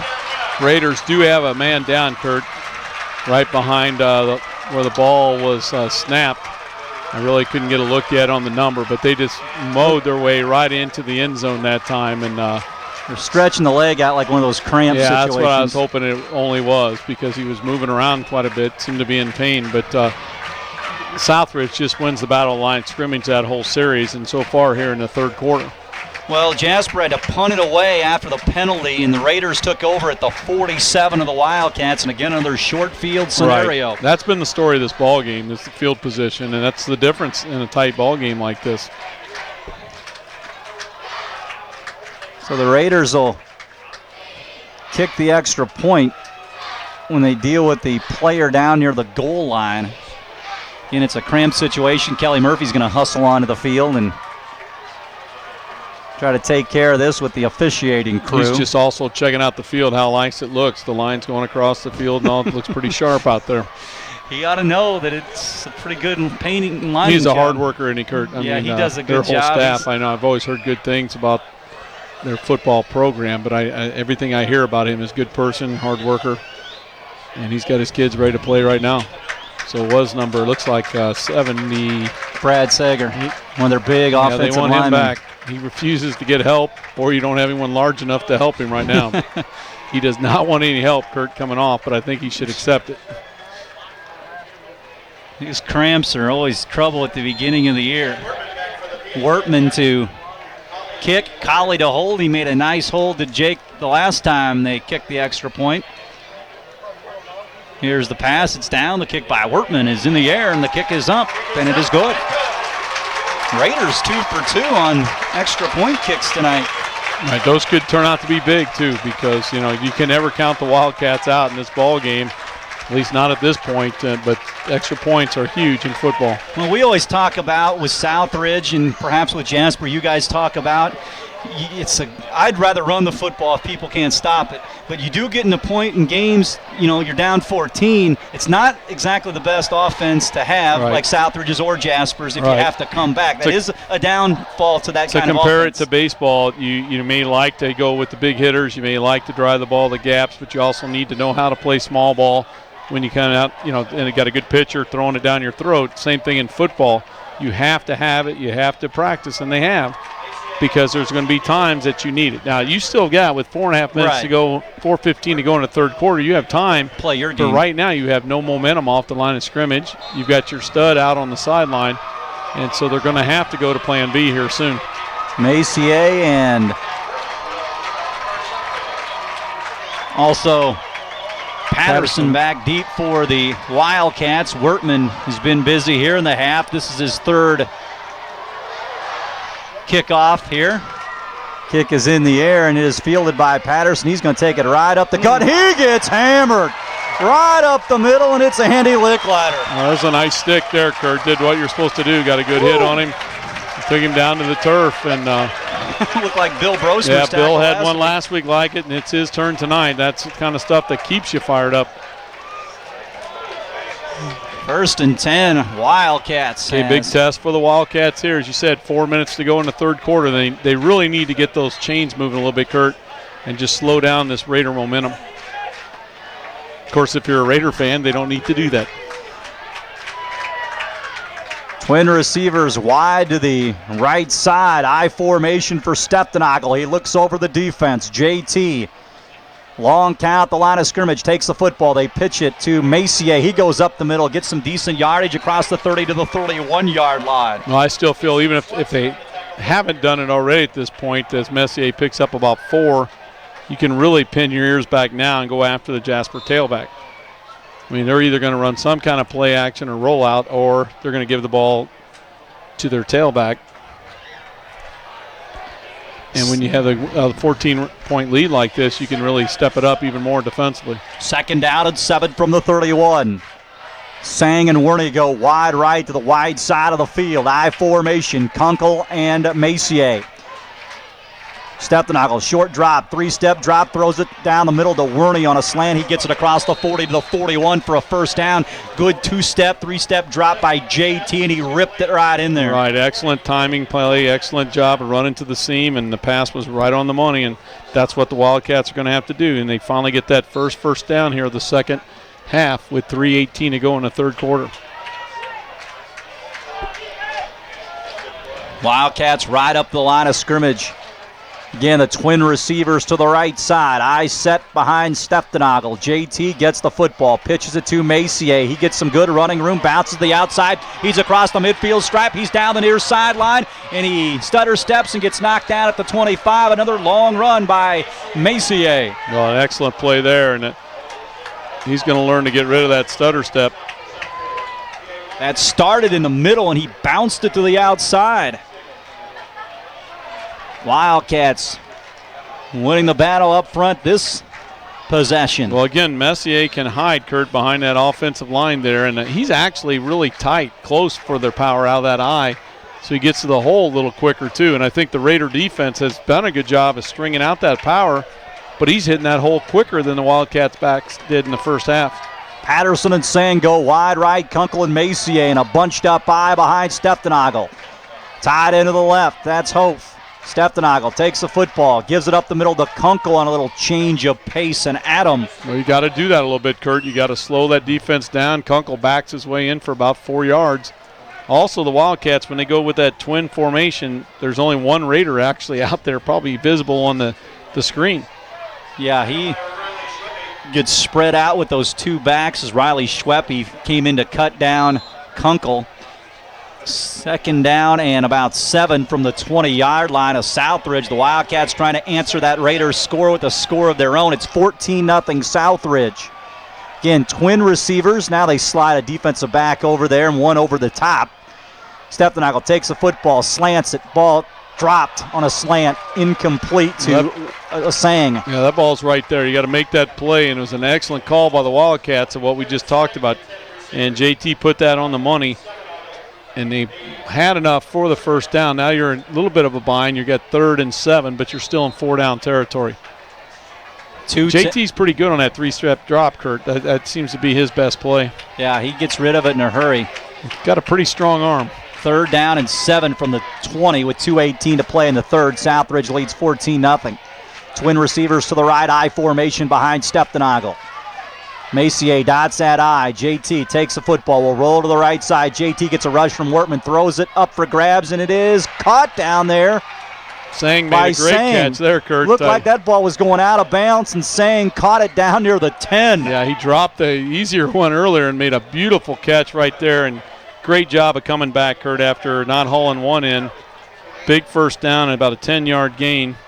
And the Wildcat drive continues. Another nice toss by JT. Threw it where only his guy could get it. It looked like it was the going Raiders to the track. went for the interception, but he had a lot on that throw, and now they're in 1st and goal territory. Hope the tight end left. Again, twins to the far side of the field, which is the short side of the field. First down, Wildcats inside the 9. They pitch it back to Messier. Well, that was a good tackle on the part of the Raiders that time. Werney in there, but good job, number 12, coming up, putting a stick on him, or he might have had another 5 yards. Osbog on the stop. 1:47 to go here in the third quarter. 2nd down and goal to go from the 7. 2 yards on Werney's first carry, I believe, of the second half. He's got 11 carries for 28 yards now. Wildcats trail 14-0, trying to get on the board here in the closing minute of the third quarter. Well, these are the hardest 9 yards to get, Kurt, the last ones against an experienced defense like this. I formation, Kunkel and Werney the backfield. Twin receivers to the right side. Stephenagel, the quarterback, gets the football. Will roll off play action, steps up, throws it toward the end zone, incomplete. TJ Reese out on the coverage, intended for Sang at the far pylon. Well, it looked like maybe the same play even, just kind of like a little flood pass or fan pass to the right side. And I really think some kind of crossing pattern or misdirection would really help the Wildcats out. But they put themselves in a tough spot now, only getting 2 yards the first play and none there. It's now 3rd and goal from the 7. And you really want to come away with a touchdown in this situation. They got their really good extra point play that they run that they really, I think it's even called victory. I mean, that would be a perfect time to run that. It's, go with right action and bring the guy back towards the left, but we'll see. One back behind Stephenagel this time. JT will send a man, Werney in motion to the wide side of the field, which is the right side. They flood that side, and we've got a whistle. Movement. Yep, the Wildcat front line moved that time a little bit before the snap. That's what happens sometimes. You get some motion. That guy was on the sideline. He was going to motion all the way to the other side of the field to flood that area. Well, I'm going to try and look on the bright side for the Wildcats. Got more room to work with on your patterns, but it's not 5 yards you want to lose.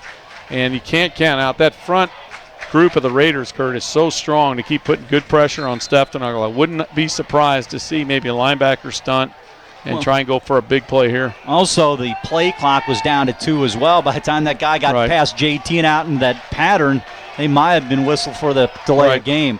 3rd and 12 and 3rd and goal, if you will. 12 yards to go and 2 downs. Once again, they'll send Werney in motion to the right side.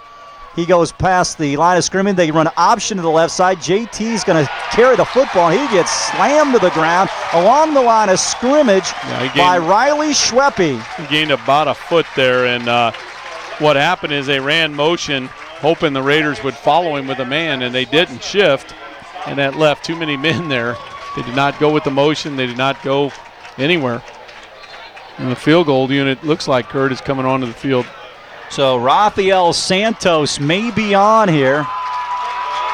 Nope. Yeah, they are. JT's going to come out there as well. I didn't realize he was the holder in this. It'll be about outfit. a 28-yard attempt from the hash mark, left hash. Mark the ball at the 18, or it's going to go down at the 18. Steftenagel to hold. Santos on for a 28-yard field goal attempt. We're going to take a timeout, Kurt.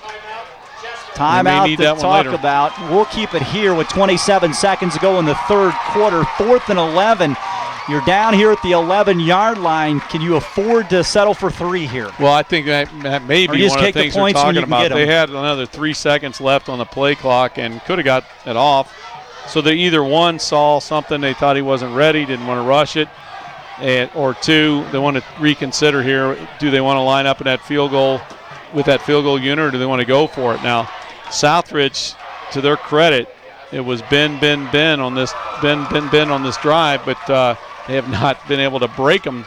The Wildcats, as they really stepped it up here, only giving them 2 yards on that first down play was the whole key. So, Southridge right now just winning that battle up front, Kurt. Well, if you go for it here, you give your defense and you don't get a touchdown, your defense is in pretty good position. They got to drive, 90, 88 yards or whatever.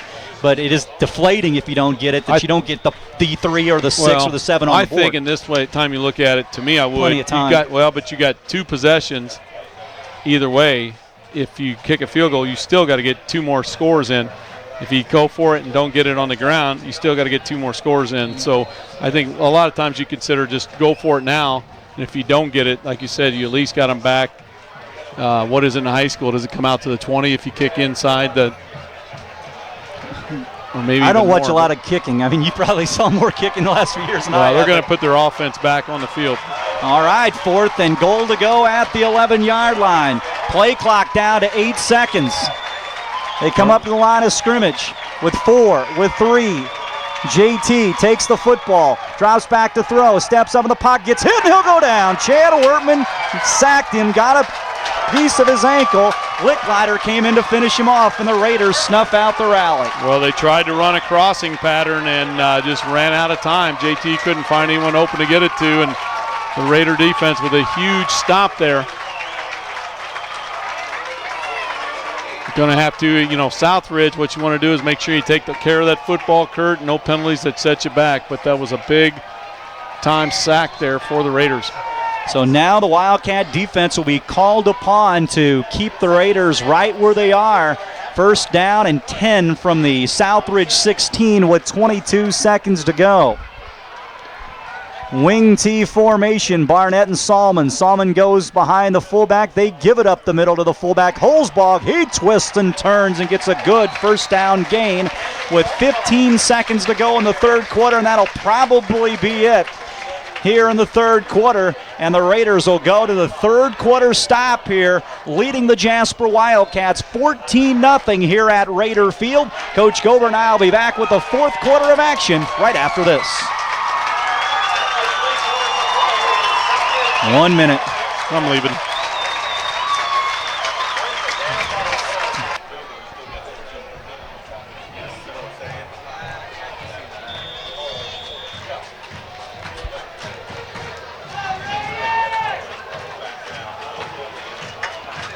Kurt Gutgsell, Terry Gobert back at Raider Field. Southridge leads Jasper 14-0 as we begin the 4th quarter. Wildcats failed to capitalize on a drive deep in Raider territory. The Raiders trying to come out of that territory after they took over, and they do have the football at the 24-yard line for a 2nd down and 1. Southridge comes up. Brad Reisner will check with his linemen. Full house backfield, 2 tight ends set. Reisner will give it away. Right side, not much running room there. Good opportunity, good play by the Wildcat defense right there to stop that play. We'll see. Good second effort as well, though. Phil Salmon got the ball. Well, good second effort on his part. He got almost a yard there, and maybe close enough to measure, I think, Kurt. And that's exactly what will happen. This veteran chain gang across the way will bring the chains. See if they earn their across. keep tonight for the Raiders. A good chain gang will win every one of these measurements, Kurt. Is that right? Whatever it takes. So they bring the chains across, and it will be short by about 3 inches? Knows the football very close. Nope. As I said. Yes. Excuse me. I guess they did get the first down. I guess. Second. Kelly Murphy and the boys will take it. On second effort. Good job, Smiley. Second effort by the chain gang there gets the first down. 1st and 10 Raiders, 11:39 to go here in the ball game. Southridge 14, Jasper nothing.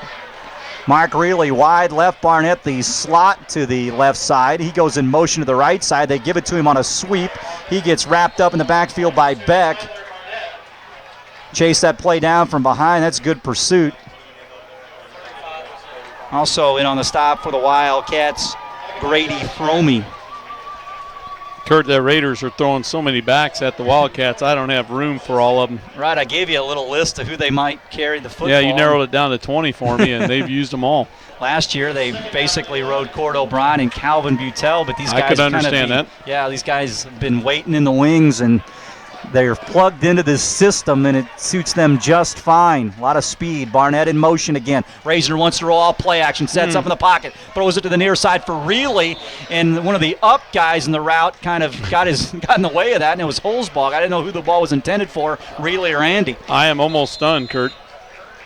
I mean, had it gone big, that's a great play, but the ball was tipped, the ball was up for grabs, and that's their first pass attempt here in the second half. As Sager comes out again. He's been battling that. Tell you what, I think I'd set him down right now and see how this ball game rides out for a little bit. He's a heck of an athlete. So, yeah, Mark Reilly was going to set down in a little hook zone there to catch that ball, but Holzbach came across the middle and got a hand on it. So now it is 3rd down and 10 from the Raider 26. Ball on the far hash mark. They'll send 2 receivers from the near side, Reilly and Tyler Barnett. They're going to have to take a timeout now, Kurt. Play clock's down to 1 second. The Raiders got to burn a timeout. So with all that confusion on getting a new lineman into the ball game, Reisner calls a timeout. He'll meet with Kelly Murphy here on the near side. Again, Colts football tomorrow on XL 103.3. Preseason action. They go to Jackson, Mississippi to take on the Saints. We have Notre Dame football next week as the Irish start their season at Georgia Tech, taking on the Yellow Jackets in what seems to be a big year for the Irish under year number 2 for Charlie Weiss.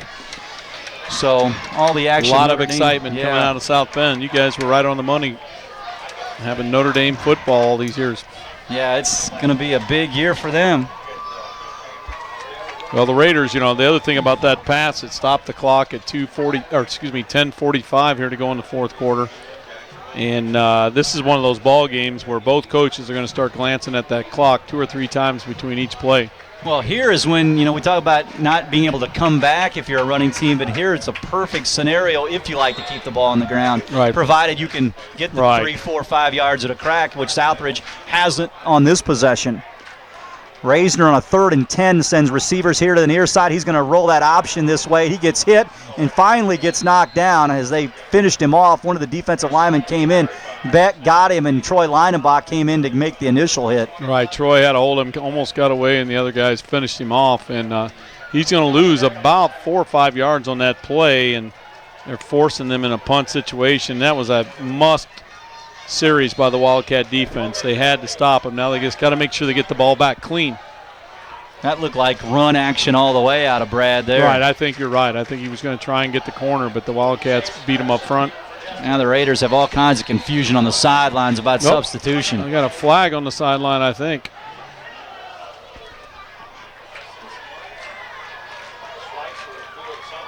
Yeah, they didn't have guys set. They didn't have guys on the field. I think one guy went all the way out and came back out without it. It's basically what they call sometimes on substitution is deceiving the defense. You don't know if that guy's actually in or out when he straddles the sideline. Yeah, it'll be 5 more yards now, so the ball's going to be snapped from the So like the Raiders 16. got good field position on a short field inside the other team's territory. The Wildcats will do the same here. They rush the punter. Begley gets off a pretty decent kick.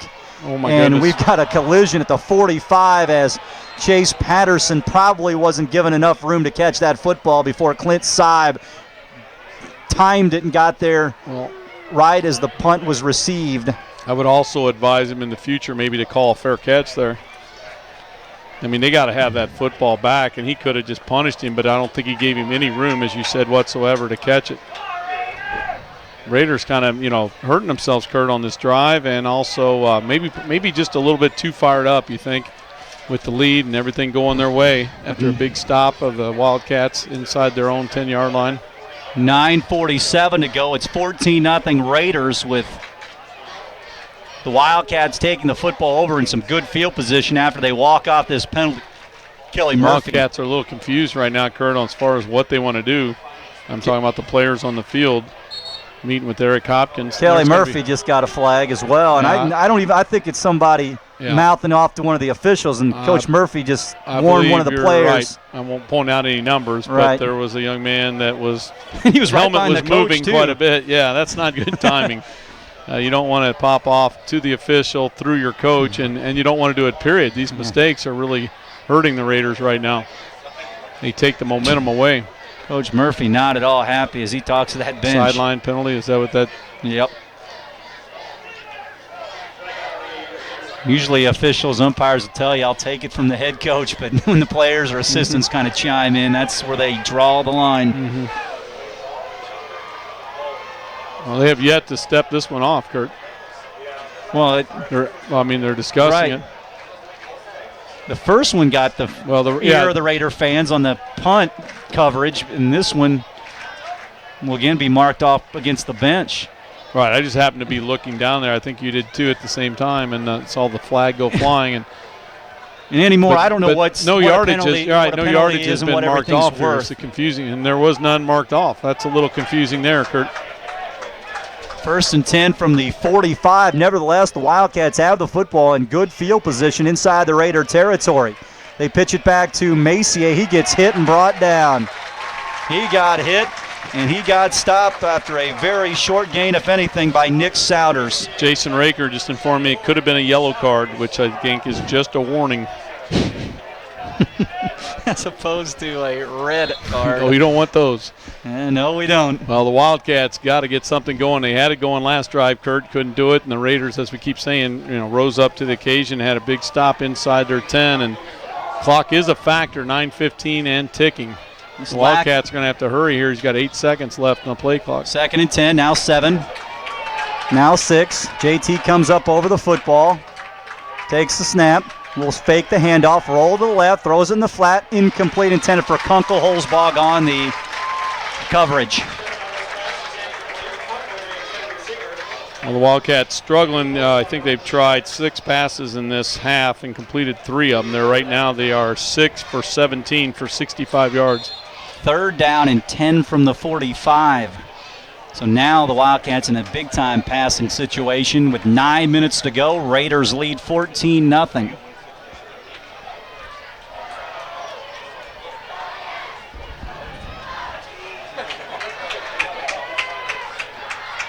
Werney and Sang, the receivers to the right side. I formation. JT drops straight back, sets up that screen, has some time to throw, throws it to the near side, hits Macier at the 48. He gets hit right away.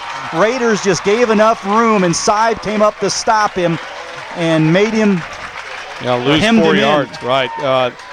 Cats not able to sustain their blocks, as the Raider defender did a great job just fighting off the blocker, waiting, and then making a good tackle, and the Cats are going to lose 4 on the screen and force to punt when you don't want to. Inside you got 8:30.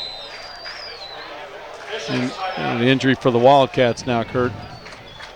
See who that is it walking looks like across the big guy, field. number 74, Jeremy Steinhardt, I believe. And he's a two-way player, key defensive player as well for the Wildcats, the junior tackle. 6'1", 225. Did real well on his social studies quiz today, too. Well, that's already? Got to get after it, Kurt. First week of school and already cracking the whip. Wildcats punting again. Bessinger will get a good snap, put a foot into it. Raiders call for a fair catch. It's Brad Reisner at about the 15 or 16. He hauls it in. Probably not a bad move at all, Kurt, there, because you just want to get the football back. You don't want to give him any kind of break inside your 20 there.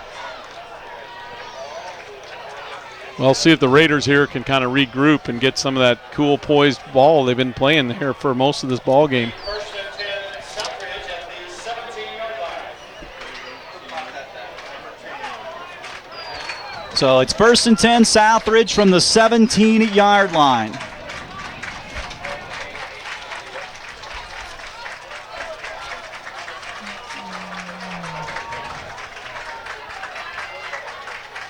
Reisner comes up to the line of scrimmage, full house backfield.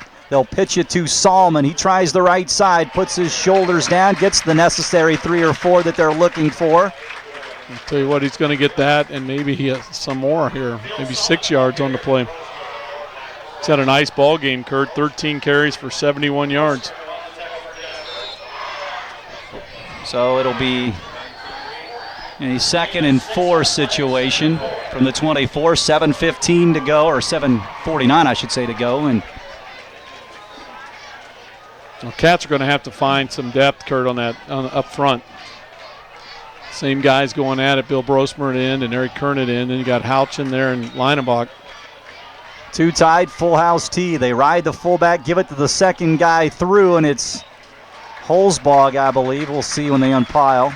Nope, it's Phil Salmon. That time, Phil Salmon made like Macier. I mean, he was hiding behind those big black-shirted linemen, and he was darting and going in and out. They're going to give him a first down there. 7:24 to go. Raiders 14, Jasper nothing. Again, the Raiders have not won since '99 in this series. Well, that's a big first down for them. Every first down the Raiders can pick up here, Kurt, is just that much closer to a victory. Reisner gets the play from the near sideline with 17 on the play clock. He huddles his team up, and they'll come to the line of scrimmage, and we'll talk about it in the huddle. Down to 6 on the play clock, and they're going to have to hurry here.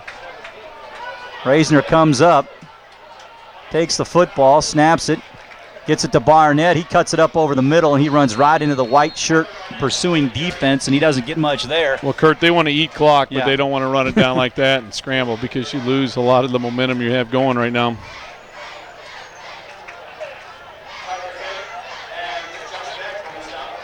So Flick and Beck get the stop for the Wildcats. Well, they need something big. The Wildcats got to force some kind of turnover. You got to gamble a little bit here. You got to put a helmet on the ball. You got to try and do something to get the ball back and give your offense a chance. Wing T formation, Reisner with one fullback behind him. He'll send Barnett in the motion. He'll give it to Holzbog up the middle. He gets hit behind the line of scrimmage, and he'll go down. Oh, excellent play by the defense that time. Yep, you see Kern standing over him, and the big number 71, Eric Hopkins, their senior captain, made a big play. 5:57 to go. 3rd down and 11. 3rd and 11 for the Raiders from the 28. Receiver wide to the right side. That's Reilly. 2 tight ends. In motion, Salmon to the near side. Reisner rolls off play action, sets up, throws it into the flat. It's caught by Kunkler, then dropped. Did he have possession? They say no. Down. He's the official making the call. Nevertheless, with passion over there. Yeah, short of the sticks. Right. And Begley will kick it away. That will stop the clock at 5:30 here to go in the 4th quarter. But I would think the Cats will put a block on again, Kurt. They did it last time and actually had some good pressure on Southridge. The danger here, if you get a penalty or offsides, oh, that's right, you still got 11 yards. So excellent time to really, you pretty much got to sell out, I think, on trying to get a block here. Yeah, I would think you're down 14-0 in the 4th quarter.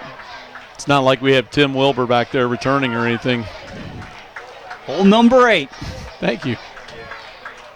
I remember. Nobody else probably does. There it is. The kick, and it's partially blocked, and the Wildcats come up with the block. The ball does take a Raider roll out to the 42. Could have been a lot worse. Well, good pressure that time up the middle. I see Furman and Patterson and Brosmer that back there. I'm not sure who all was in on that play, but an excellent block by the Wildcats to limit the field position. It's only going to be a punt of how many yards there? Let's see where they... You're going to mark it at the 41. So 15-yard punt.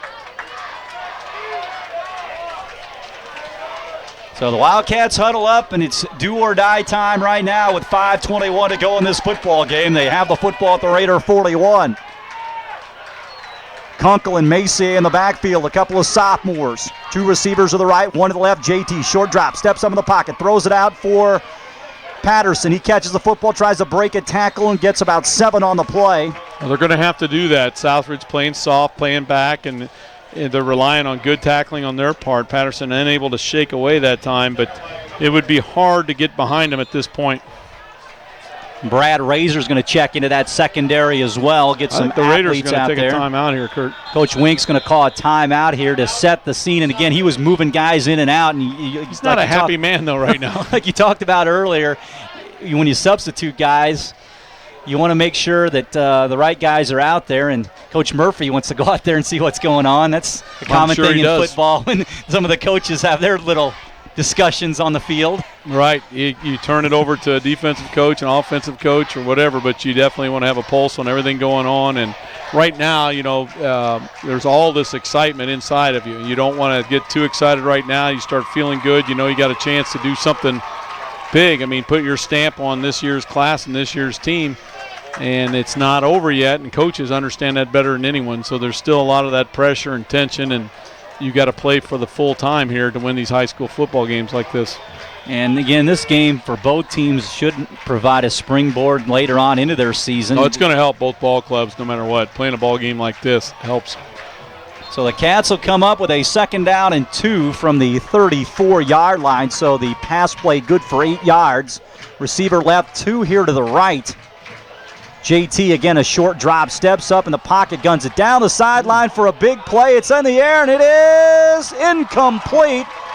As over the top, Patterson tried to haul it in, Reisner on the coverage. Well, I tell you what, he did get behind the defense. The ball appeared to be on the money, and I thought everything I said wouldn't happen just happened. That's Wildcats going over the top, and from here on the far corner, it looked like he had him. And give Stefanagle credit, that ball was right there. So it's now 3rd and 2. So they went for the marbles in the short yardage situation. Stefanagle takes a snap, bubble screen to the near side. It's Werney. He gets loose. He breaks the tackle. He's down to the 12-yard line before getting driven out at the 9. Well, he got a great block that time downfield from Sang to allow him to go down.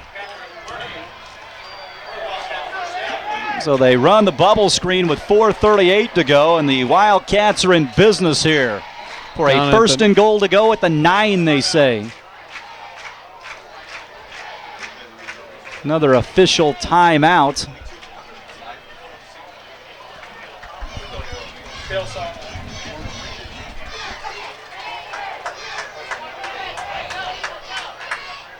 So Phil Salmon, I guess, is down on a cramp situation. Maybe not. He's been helped off to the sideline. Wildcats come up over the football. They pitch it to Macier. He tries the left side and gets dragged down by Riley Schweppe. Also Kunkler on the stop. Yeah, he's going to pick up, what is he, down to about the 6, it looks like, maybe 7. Cats in a no-huddle hurry-up situation for this 2nd down play. JT calls the signals, takes the football, drops back, throws the slant, and it is incomplete. TJ Reese down on the coverage as the ball was intended for Sang down there. He did have a receiver on a little curl open on the backside, but difficult to read down there. That'll make it 3rd down and goal. With 4:14 to go, 3rd and goal to go at the 7. So they attend to Phil Salmon on the near sideline. The Raiders would love to have him in there in this situation. Obviously one of their main guns. 3rd and goal to go from the 7. I formation for the Wildcats. Receivers to the left and to the right. JT looks to throw left, sets up in the pocket, throws it down the middle. It's up for grabs, and it is caught. Touchdown, Wildcats on a great catch in the end zone. Patterson made the catch. Oh, boy, he just came out of the crowd with the football what there. What a catch. You couldn't even tell who was down there with it, and he took it away from some Raiders. Yeah, first we had to wait on the call, and then we had to wait to see who got out of that pile. No, that's right. It was in the far corner. It was in the dark, but that ball was rifled into a crowd, and Patterson comes out of the pile with the football. And remember, we talked about how important those Raider extra points were. Now the Wildcats with 4:07 to go in the ball game. going for one. Santos gets a line drive model up and good. 14-7. I wasn't sure if it was going to have the height that time, but he got it up there, and the Wildcats, Kurt, answer because of the block punt and some confusion on the part of the Raiders. They're back in this now with 4:07. Here's where you can start doing your coaching. Do you onside kick? Do you squib it? Do you try and kick it deep? I mean, you've got options here, but you got to make sure you can stop that offense of the Raiders. Yeah, just depending on what they think Santos can do. Like last year, Kirk Kendall would just jack it into the end zone, and you take your chances with your defense, hold them back down at the 20. I think the Cats only have one timeout, too, if we're right on that one. You have to factor all this into. You have to factor, what kind of shape is our defense in? Have we held them? Do you kick it deep, make a tackle, and try and put the pressure on the Raider offense? All these things are things you've talked about before the ball game. The Raiders are expecting an onside kick. That could factor in sometimes, if you want to pooch kick or do something different there. Right now, the Raiders don't have 5 guys up in that 5-yard area where you got to have them, Kurt. Santos to kick it away. Here's the kick, and it's end over end. Reisner will chase it down. He better cover it. It's going to bounce in the end zone, and the Raiders get a break. It's out of the 20. I think that was a break for the Raiders. It looked like he was heading for the sideline, and he hadn't picked it up, and that's a live football. But Southridge that time expecting the onside kick. Jasper goes ahead and kicks it deep, and they're going to trust their defense here with 4:07 to go. And honestly, maybe Rafael Santos has not been briefed on the I don't know what days times, he's there, right? Just, not just that. It's like, you kind of get him trained into football, But he did the next best thing. He just kicked it away as hard as he could and did a nice job. Well, here it comes down to execution again and taking care of the football. 4:07 to go. The Raiders clinging to a 14-7 lead. 1st and 10 at the 20-yard line. The Raiders operating without Salmon in the backfield. He went out during the defensive possession. They pitch it to the far sideline, and it is. Well, that's big yardage that time. He's going to pick up 7 or 8 Phillip yards. is back in the game. My mistake. I didn't see him come in. Yeah, he's going to pick up a good 8 yards on that play, and that gives you a lot of options. That guy's had a heck of a game. Yeah, Kurt. It was going to be tough to keep him out of this game. Well, 15 carries, 84 yards. He's been the workhorse for the Raiders. 2nd down and 2 with 3:41 to go. Picking up, I think, about 48 yards here in the second half. Jasper playing defense down 14-7. Raiders trying to keep it on the ground. Reisner takes the football. Quick pitch. They go Salmon right side. He gets strung out along the line of scrimmage, and he is cut down. Excellent defensive play over there that time by the Wildcats. We're having a hard time seeing over there exactly who did it. But it looked like, I believe, Tyler Furman over there doing a great job not letting that play go anywhere. They got no yardage on that. 3rd down and 2. Who was the ball carrier there? It was Phillip Salmon. Sorry, you did say that. Yeah, it was. Here we go, 3rd and 2 with 2:54 to go. Reisner comes up over the football. Wildcats crowd that line of scrimmage. They give it up the middle to Holzbach. He's hit by Troy Linebach, among others. He's not going anywhere, Kurt. Wildcats with a great stand there, and I guess they'll let the clock run here. Him and Linebach and Kern came in to get him, and now with 2:32 to go, there. Logan Begley will come back on, and the Wildcats will get good field position here. The only part that drives me crazy, about 37 or 8 seconds are going to tick off here from the time it was actually tackled till we start the clock, the play clock. Chase Patterson is back deep with 2:07 to play. Raiders taking their time. Here's the snap. The Wildcats come at that punt again. It's a good punt. Patterson will field it and drop it. It's loose in the field, and the Raiders look like they've got it. I don't know. The Wildcat did sneak in there late, but now they have no clue, I bet. But you got a fair catch it there. We talked about it earlier. They unpile. 45. And the Raiders have it. Reilly comes up with it. Mark Reilly. Again, the Wildcats being awfully dangerous. You got a fair catch it or just let it go in that situation. You couldn't ask for anything more as far as getting the ball on the 46-yard line with 2 minutes to go in the ball game. But Jasper defense makes the play, stops them, but the Raiders get the ball back, and that's a huge play for the Raiders.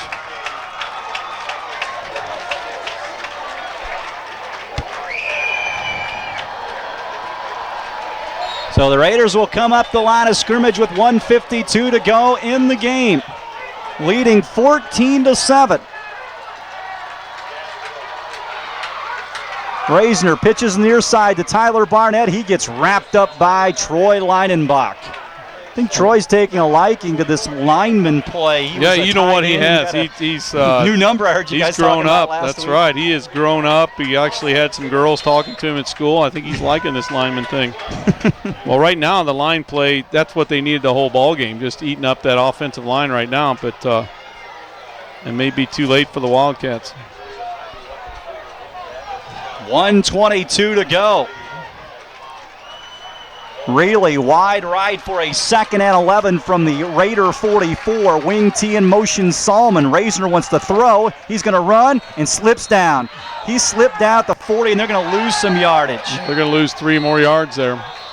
Now we've got some extracurricular activity. Well, they going wanted a penalty for a late hit, but the official did not blow the whistle initially when he went down on the ground. Again, he got to the point where he slipped as he tried to make his cut up the field. And again, when you put your knee down, it's we'll see what happens with the clock here too, as the Jasper had called for a timeout. And they do get the timeout with 1 minute exactly to go. So the Wildcats trail here, 14-7. The Raiders have the football. It is 3rd and 15 for the Raiders in this situation. Jasper was able to, hold them, force them to punt with about 2.5 minutes to go in the ball game. By the time it was kicked, it was a little over 2 minutes to go, and then they recovered the fumble. So this is still big. I mean, 1 minute and 5. If you're a Raider fan, you got to find a way to get the first down. If you're a Jasper fan, they got to find a way to get that ball back. So the Wildcats. Well, Kurt, I would look for the Raiders if, I wouldn't think they'd pass in this situation because an incomplete pass would stop the clock. If not, Jasper is unable to, aren't they, Jason, to stop the clock because I think they used their last time out. Well, that time it looked like Reisner was going to pass, but then he tucked it and ran it right away and then slipped. So they put 5 more seconds on the clock. Right. It was down to a minute. 3rd down and 15. Full house T backfield. They're going to give it up the middle to Phil Salmon. He squirts forward to the 44. Yeah, he picks up about 4 yards, and the clock continues to run. 55, and the play clock has not been set. Here we go. So they're going to get it down, Kurt, to about, they're going to let it run down, which is a smart play here. Let it get down to about, 26 seconds or so, and then call timeout probably, or just... They've had some shaky punts. I'm not even sure they'll punt the ball here. 4th down and 16. The Raiders come up, and now we've got a whistle. Timeout by the sideline, Southridge. With 27 seconds to go. Well, if nothing else, out of that fumble, field position and eating up almost 2 minutes or 1.5 minutes of the clock has been the key here. Yeah, that's probably been our Dr. Daniel Eby break of the game, especially since the Raiders did come out in the 3rd quarter and take over after that Licklider fumble recovery. Right. That was key right there. Yeah, the 2 turnovers were the whole key to this ball game, that's for sure. And, without the first break, the second doesn't mean anything. But we have our Furniture and More fantastic finish of the game, and it was perhaps after the Wildcats could have took over on that punt, but they fumbled the ball near midfield and gives the Raiders a chance to salt it away, and that's basically how this game finished because the Raiders have just been eating clock the rest of the way. Right, otherwise the Wildcats get the ball back inside Raider territory with 2 minutes to go, and we've seen enough football over the years to know anything can happen in that situation. So for the Raiders here, if you're going to punt it, they're going to have to address a couple of issues because Jasper blocked one punt and almost blocked the last punt. So the last 2 punts have been pretty iffy, and the Raiders have only picked up 15 and 16 yards and on those 2 punts, Kurt. So this is a tight ball game. It's 14-7. Both defenses have to be happy because the Raiders wanted to run the football all over the place. They're not in punt formation. The Raiders are going to come up here with 27 seconds to go. Reisner out of the wing tee, takes the football, will scramble around, take it up the middle. Trying to run a little clock there, I guess, because the Wildcats won't be able to. It'll stop with the change of possession, but they're not going to be able to stop it after that. Now with 27 or 21 seconds ago, the Raiders are going to give the football back to the Wildcats. Coach would have liked him to scramble a little more on that one before the clock ended, because really they're minus 2 yards of where they took over on the fumble. If Jasper had gotten the punt, it would have been 2 yards the other way. Now it's on the Raider 44, 21.4, and no timeouts to go. So the Wildcats take over. They have receivers to the left and to the right. One back behind JT. He comes up over the football. He takes the football. He drops back to throw. He's got a lot of time. Throws it down the middle, and he's got a man into the end zone. Goes Cameron Werner. He scores the touchdown, and the Wildcats are within one. Unbelievable. They did not put much of a rush on JT, and he put it right in there. And Werner just split the defense for a 44-yard touchdown. Now, how big are the extra points? I'm assuming you go for the kick here, but just an absolutely unbelievable play on the part of the Wildcats as they go on one play, 44 yards. So they took over with 21 seconds to go at the 41-yard line. And now the Wildcats will be on for the extra point attempt. Santos will be ready to kick the extra point out of the hold of JT Steftenagel. Here's the pass. The kick is up. And the kick is good. Well, I thought the Raiders had it blocked, Kurt. There is a flag on the play. Official on the back by the goalpost has a flag in his hands. The Raiders, I don't know how they missed that. They had a host of people in there, but the ball came out underneath them, I think. So the kick makes it a 14. I'm going to see they did have a flag. Game. He carried it up from the goalpost, and the officials are meeting. I don't know what you would call from back there. Yep. Against the Raiders. I don't know how you can take any points off the board, though, Kurt, even though on the yard and a half, they're not going to worry about it, I don't think. What a play between JT Steftenagel and Cameron Werner right down the middle for the touchdown. 44 yards, and we are tied at 14 with 13 seconds to go. I think even the Jasper fans are stunned right now, Kurt. There's not much screaming going on over there, but I know on this sideline is absolutely just bewilderment. It's just a stunned look.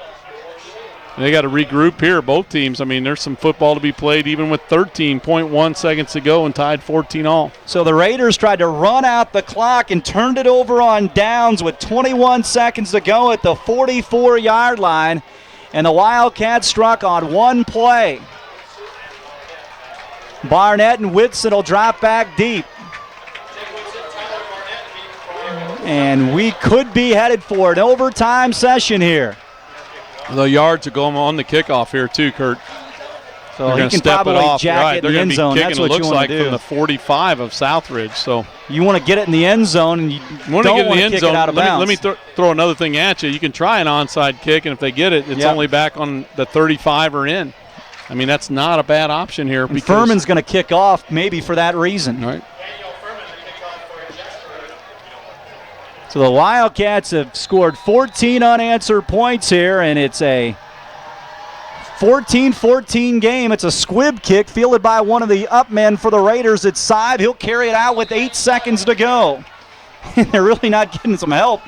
On the clock. I thought there was about 9.5, but it's down to 7. So the Raiders will have one play here perhaps to try to win this game. They're on the 30, which is pretty good field position. Well, let's see what happens. It didn't take Jasper but one play to score from the 44 of the Raiders. Now 30-yard line for the Raiders. What do you do here? Do you just go to overtime, make sure nothing else terrible happens? I'd probably throw it up for Graz, but Brad's going to come up over center and see what happens. He's going to give it ahead to Philip Salmon, and they will play for that overtime session here at Raider Field. Quite a ball game, 14-14. We're headed to overtime. We'll take it. Stops. There are just a ton of people in that south end zone as well. They'll go with one back, twin receivers to the left, one receiver, Patterson to the left. JT takes the football, drops back and throw, has some time, ball thrown towards the end zone. Werney hit as he went up to catch the football. Good defense back there by Ross Kunkler, or make it Phil Salmon. Well, he was open. He was open and a little slow to get it out there, but JT threw it right over the outstretched hands of Chad Wertman coming in there to rush the passer. Interesting call there, Kurt. First and goal from the 10, and Jasper comes out winging it with a single back offense. Same thing here. Receiver to the left, two to the right. Sang and also Patterson. In motion goes Werney to the right side. They'll flood that right side. JT drops back, rolls right, throws it towards the end zone. Guy was wide open. Werney.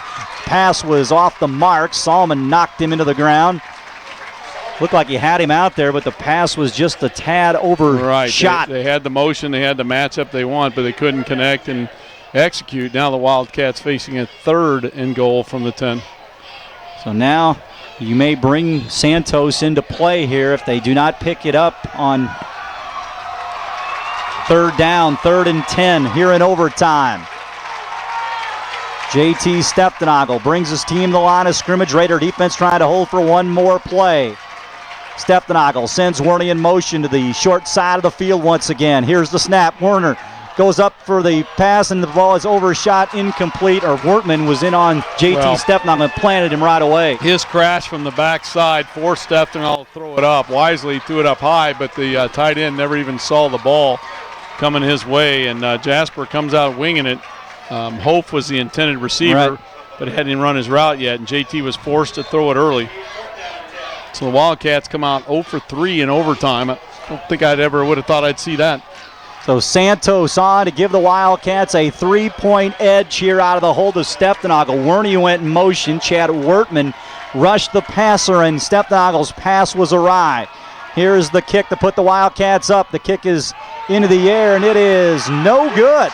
No good, and the Raiders will have a first. They have the football. If they do not score, they would have to take the ball to start the second overtime. In motion, Barnett. Razor's going to roll. He's going to roll. Steps on the pocket. He's going to run. He gets loose. He chucks toward the end zone. He's in. The Raiders win it on the keeper by Brad Razor. They win in overtime on the first play in OT. What a scramble by Bradley. Well, again, just like that touchdown earlier, just a good athlete making a heck of a play, Kurt, and wasted no time as far as the drama and finishing the job here as the Raider fans storm the field, and deservingly so, as they got a big win over the Wildcats here tonight. 20-14 here at Raider Field. The Southridge Raiders win in overtime. They are 1-1 on the season. The Jasper Wildcats are 1-1 as well, and what a ball game here at Raider Field this evening. That will wrap up our WJTS 27 coverage of the ball game this evening, as we have the Waters of Huntingburg post-game show on WBDC radio. So stay tuned on the radio side for all of that as we wrap this one up.